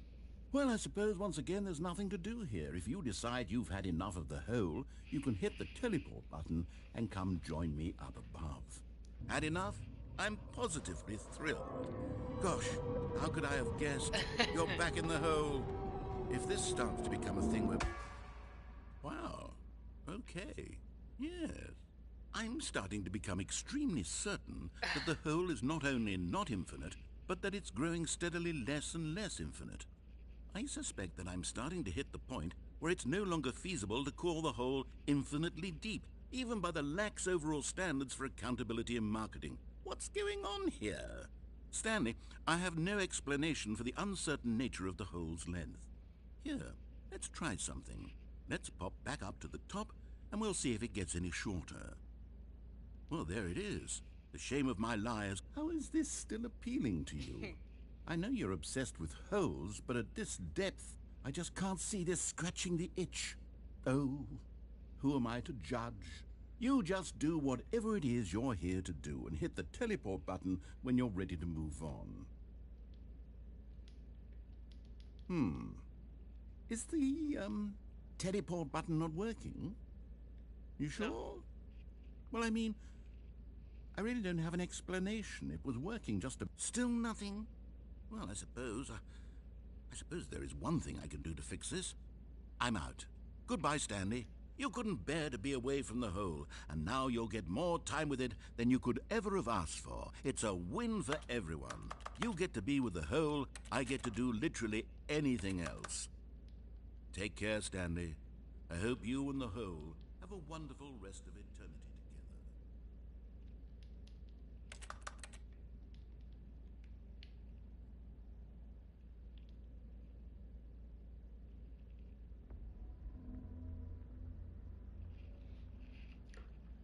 Just the two of us. We can make it if we try. Just the two of us. Just the two of us. Building castles in the sky. Just the two of us. You and I. Meeting at 2 p.m. Wait. Oh, it's... Oh. Okay. Oh, well, guess we're stuck here now.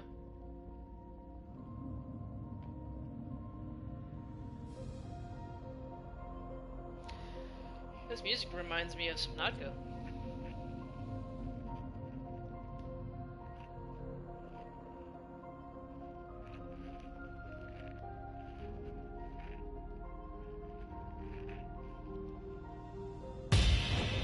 Ha! There we go.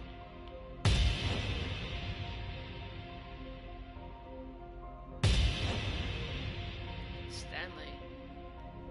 It's a terrible look for you.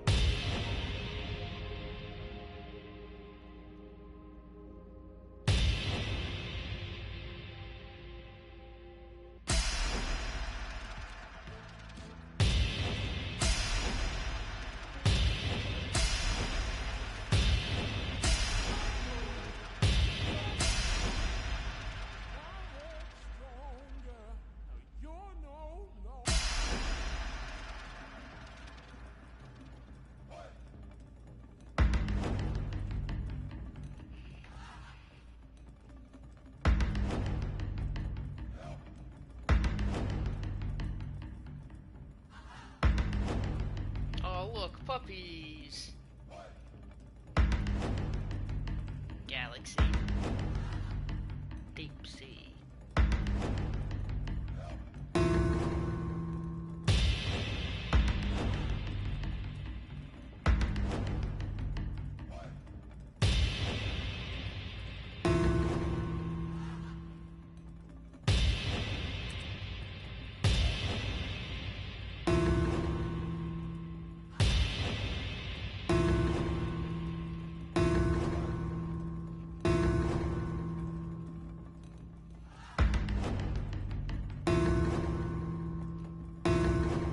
Stanley?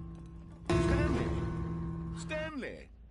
Oh, good, you're awake. It seems you had sort of dozed off there, drifting away into dreamland. But we can't have that, Stanley, because this hole is just so darn fascinating that I want you to be wide awake for every second of it. You don't want to miss a single moment. So how about if I just pop in from time to time and wake you up to keep you really, truly focused on the hole? From the looks of things, you and I will have many, many years here in this hole, and I'm looking forward to all of them. Stay alert, Stanley. I'll be back. Toodle-pip.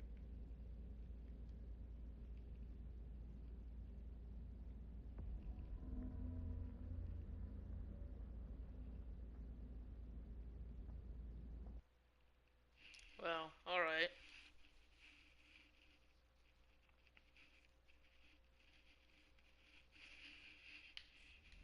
Here we are. Go on. Try out some of the new features.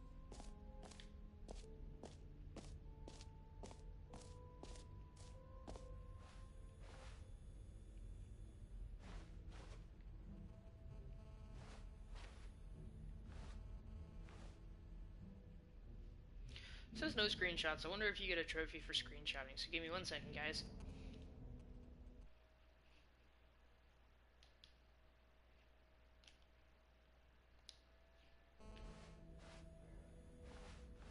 Nope. Ooh, there's a reassurance bucket?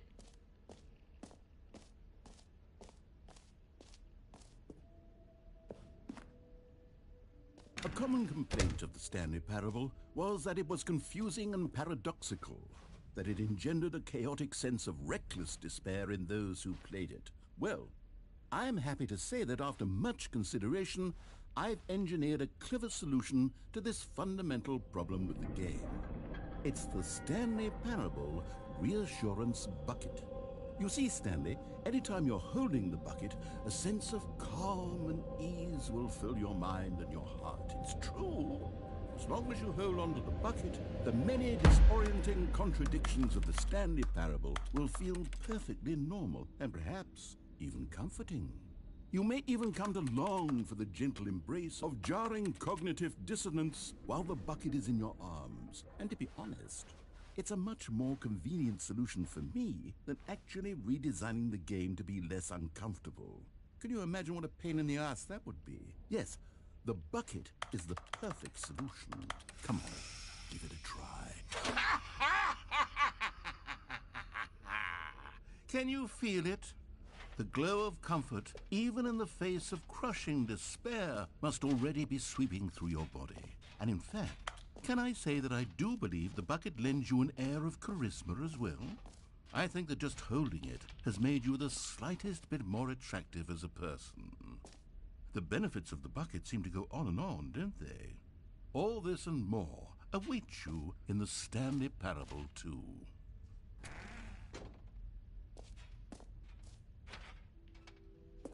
Does anyone give out awards for most enjoyable bucket in a video game? That really should be an award if it isn't already.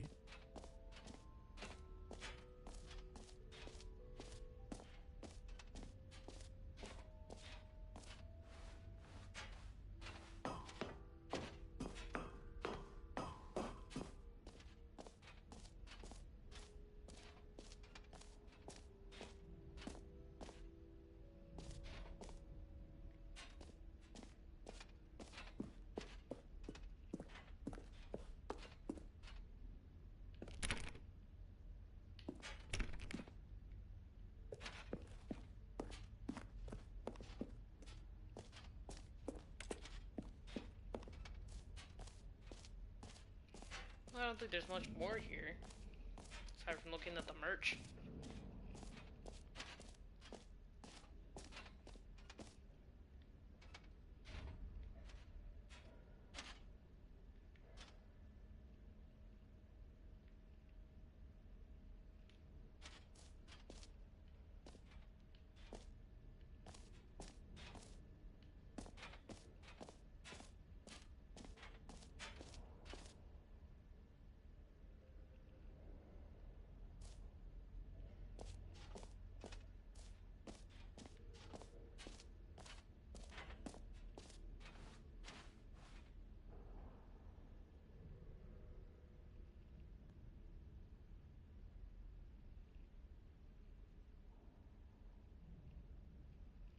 Yeah, that is it. Where's E?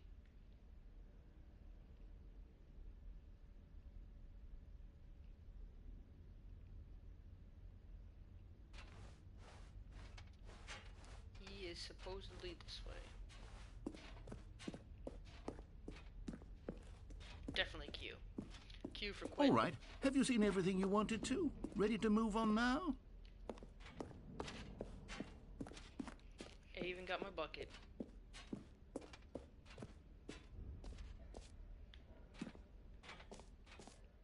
So, Stanley, what do you think? Do you like all of the new features? Yes, I know it's not exactly clear yet how exactly these features will come together as one single coherent video game, but I can feel it in my soul. It's going to work. There's definitely a good game in there somewhere. Say, let's do an experiment. I'll arrange these new features together, and we'll see whether or not it coheres into a meaningful gameplay experience. Okay. Are you ready? Here it is. I give you the Stanley Parable 2.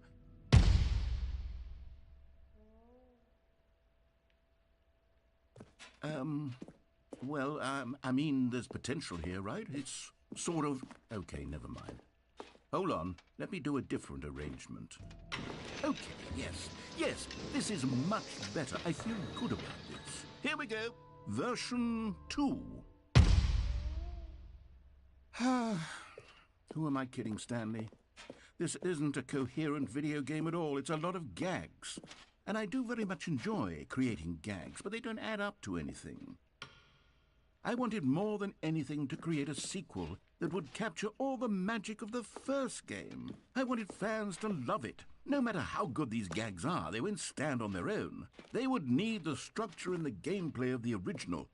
Wait, maybe that's it. I can take the original Stanley Parable and simply, well, insert a few of my new features into it. Tastefully, of course. With respect. With care for the vision and integrity of the original game. Would it possibly work? I suppose it could. But it would need a really, really tremendous title screen. A title screen that says with bold and uncompromising conviction, "This is the Stanley Parable 2. Let me see if I can whip something up. All right, perfect. Go ahead. Take a look. Okay.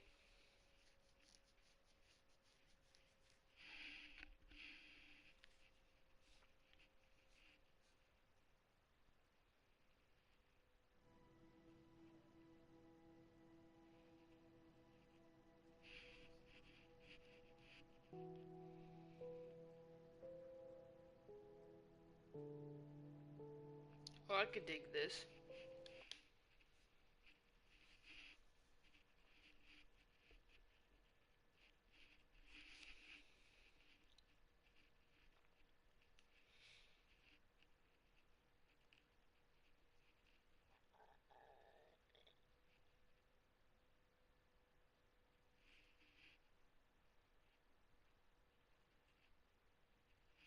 This is the story of a man named Stanley. Stanley worked for a company in a big building.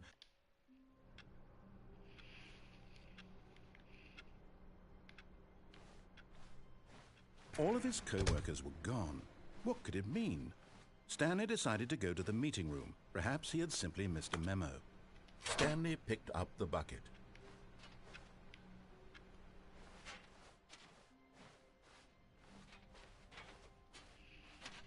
Stanley clutched the bucket tightly to his chest and entered the door on his left.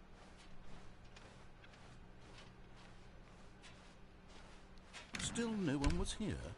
Stanley needed the bucket's warmth and comfort now more than ever. Perhaps his boss's office was where he'd find answers. Coming to a staircase, Stanley and the bucket walked upstairs to the boss's office.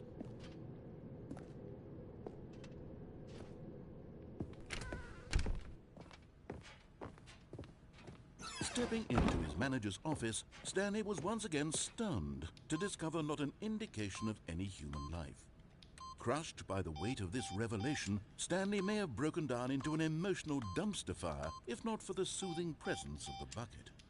Even now, in his darkest of hours, did the bucket's warmth and guiding light pierce the dark clouds of confusion and chaos. It would be with him always. The bucket would, and he knew it. The two of them were inseparable. At this point, Stanley was so absorbed in the tender spiritual connection he shared with the bucket that he didn't notice the keypad behind the boss's desk. Nor in his bliss of simply being near the bucket did he have any notion that the PIN number for the keypad was 2845. But Stanley guessed the correct code by sheer luck. Was it that the bucket knew all along? Was the bucket guiding him? Yes, this is certainly the most logical explanation.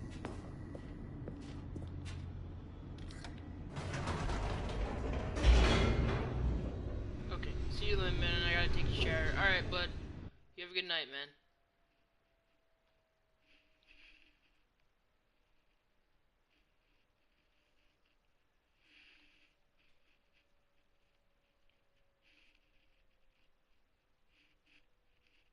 The elevator raced downward, plummeting towards an unknown fate. It would be all Stanley could do to keep himself together, if not for the bucket. Soothing him, comforting him, reassuring that in this darkest moment of uncertainty, he would be all right. The bucket is here for you, Stanley. Everything will be fine. Stanley and the bucket walked straight ahead through the large door that read, Mind Control Facility.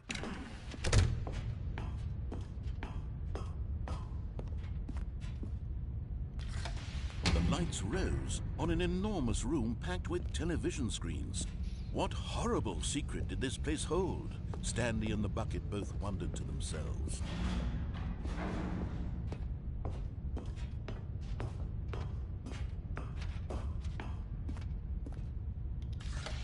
The monitors jumped to life, and Stanley nearly dropped the bucket in shock. Everyone in the office was being videotaped, monitored like guinea pigs. The bucket had never seen anything like this, and it very nearly burst into tears as Stanley cradled it gently, reassuring it that everything would be fine. Okay. Everything will be fine, Bucket.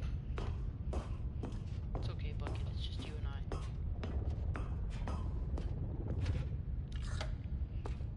Was the bucket under the mind control facility's influence as well? No. Had the bucket been told to do things it didn't wish to do? What kinds of things does a bucket want to do or not want to do in the first place? These questions raced furiously in Stanley's feeble mind. No! He screamed into the bucket. He couldn't accept it. His own life in someone else's control, never! He squeezed the bucket tighter. His one friend in the entire world. At this point, he could trust no one except for the bucket.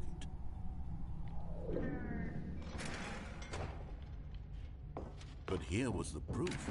The heart of the operation. Controls labeled with emotions, happy or sad or content. Walking, eating, working, all of it monitored and commanded from this very place. And as the cold reality of his past began to sink in, Stanley decided that this machinery would never again exert its terrible power over another human life.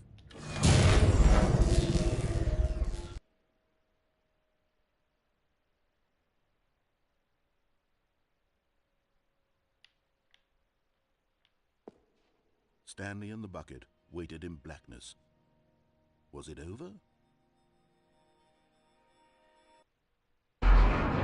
Yes, they had done it. Stanley and the bucket had defeated their greatest and darkest enemy, freed themselves from the tyrannical grip of the evil mind control machine. Freedom was now mere moments away. Excitedly, the two of them began to discuss the kind of life they wanted to live once they stepped through this massive door. The bucket wanted to learn to roller skate. Stanley wanted to sneeze in every country on Earth. Both of them wanted to begin watching a movie, any movie, but then stop it halfway through and begin watching it in reverse from the end. True, it was a simple life they envisioned, but it was one they'd lived together, with one another to lean on, to trust, to support, and... What? Wait. What was happening?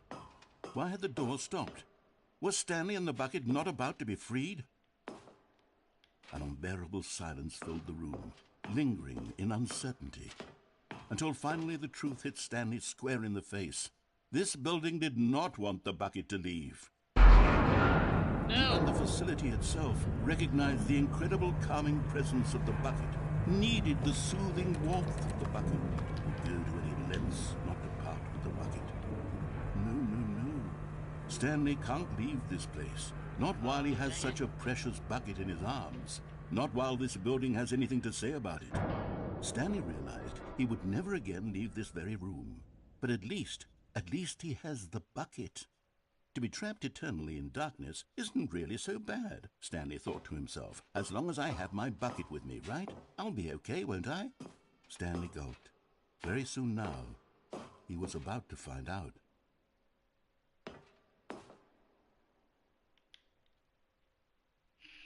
I might come back. Okay, man. Thanks for stopping by. I appreciate you.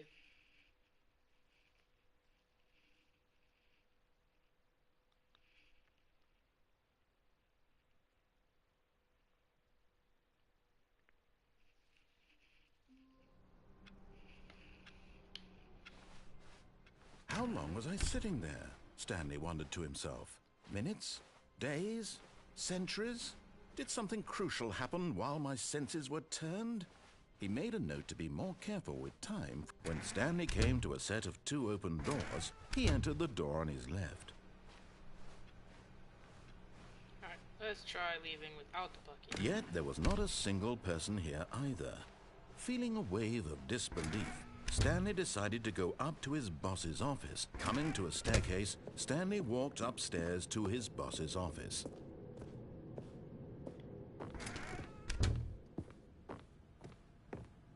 The moment he entered his manager's office, Stanley froze in his tracks. Not a living soul anywhere. Could he really be all alone? Stanley was in such a rush to get through the story as quickly as possible, he didn't even have a single minute to just let the narrator talk. That kind of anxiety isn't healthy, so he relaxed for a few moments with some calming New Age music.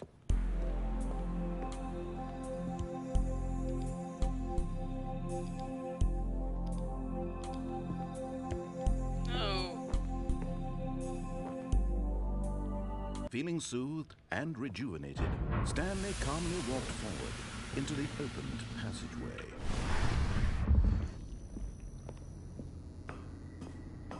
Ooh, trophy. You found one of them. One of the miniature Stanley figurines. Remember, no reward for collecting all of these, only the intrinsic pleasure of a job well done. You can't buy that sort of happiness, Stanley. God knows I've tried. So, I implore you to savor each and every moment you come across one of these beautiful figurines.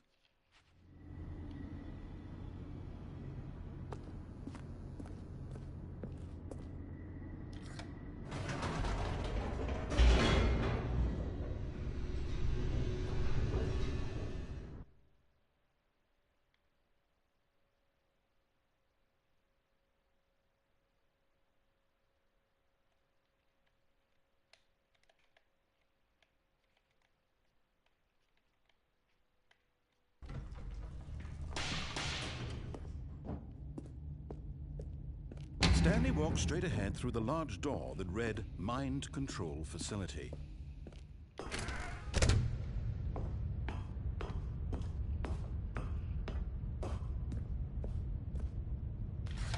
The lights rose on an enormous room packed with television screens. What horrible secret did this place hold? Stanley thought to himself. Did he have the strength to find out? Alright guys, we'll pass through and we'll see what's going on, what happens.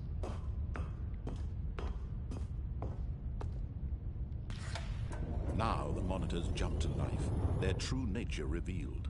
Each bore the number of an employee in the building, Stanley's co-workers. The lives of so many individuals reduced to images on a screen, and Stanley, one of them, eternally monitored in this place where freedom meant nothing.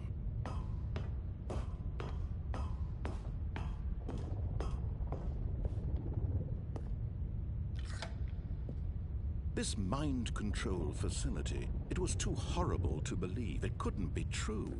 Had Stanley really been under someone's control all this time? Was this the only reason he was happy with his boring job? That his emotions had been manipulated to accept it blindly? No. He refused to believe it. He couldn't accept it. His own life in someone else's control? Never! It was unthinkable, wasn't it? Was it even possible? Had he truly spent his entire life utterly blind to the world? But here was the proof, the heart of the operation. Controls labeled with emotions, happy or sad or content. Walking, eating, working, all of it monitored and commanded from this very place. And as the cold reality of his past began to sink in, Stanley decided that this machinery would... Alright. Maybe now we can exit.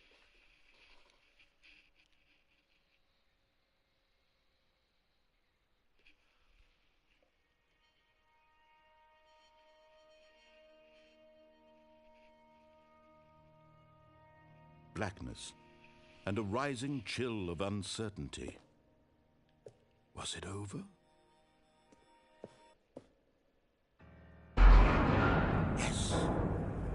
had won. He had defeated the machine, unshackled himself from someone else's command. Freedom was mere moments away. And yet, even as the immense door slowly opened, Stanley reflected on how many puzzles still lay unsolved. Where had his co-workers gone? How had he been freed from the machine's grasp? What other mysteries did this strange building hold? But as sunlight streamed into the chamber, he realized none of this mattered to him, for it was not knowledge or even power that he had been seeking, but happiness. Perhaps his goal had not been to understand, but to let go. No longer would anyone tell him where to go, what to do, or how to feel. Whatever life he lives, it will be his. And that was all he needed to know. It was perhaps the only thing worth knowing. Stanley stepped through the open door. Stanley felt the cool breeze upon his skin, the feeling of liberation, the immense possibility of the new path before him. This was exactly the way, right now, that things were meant to happen. And Stanley was happy.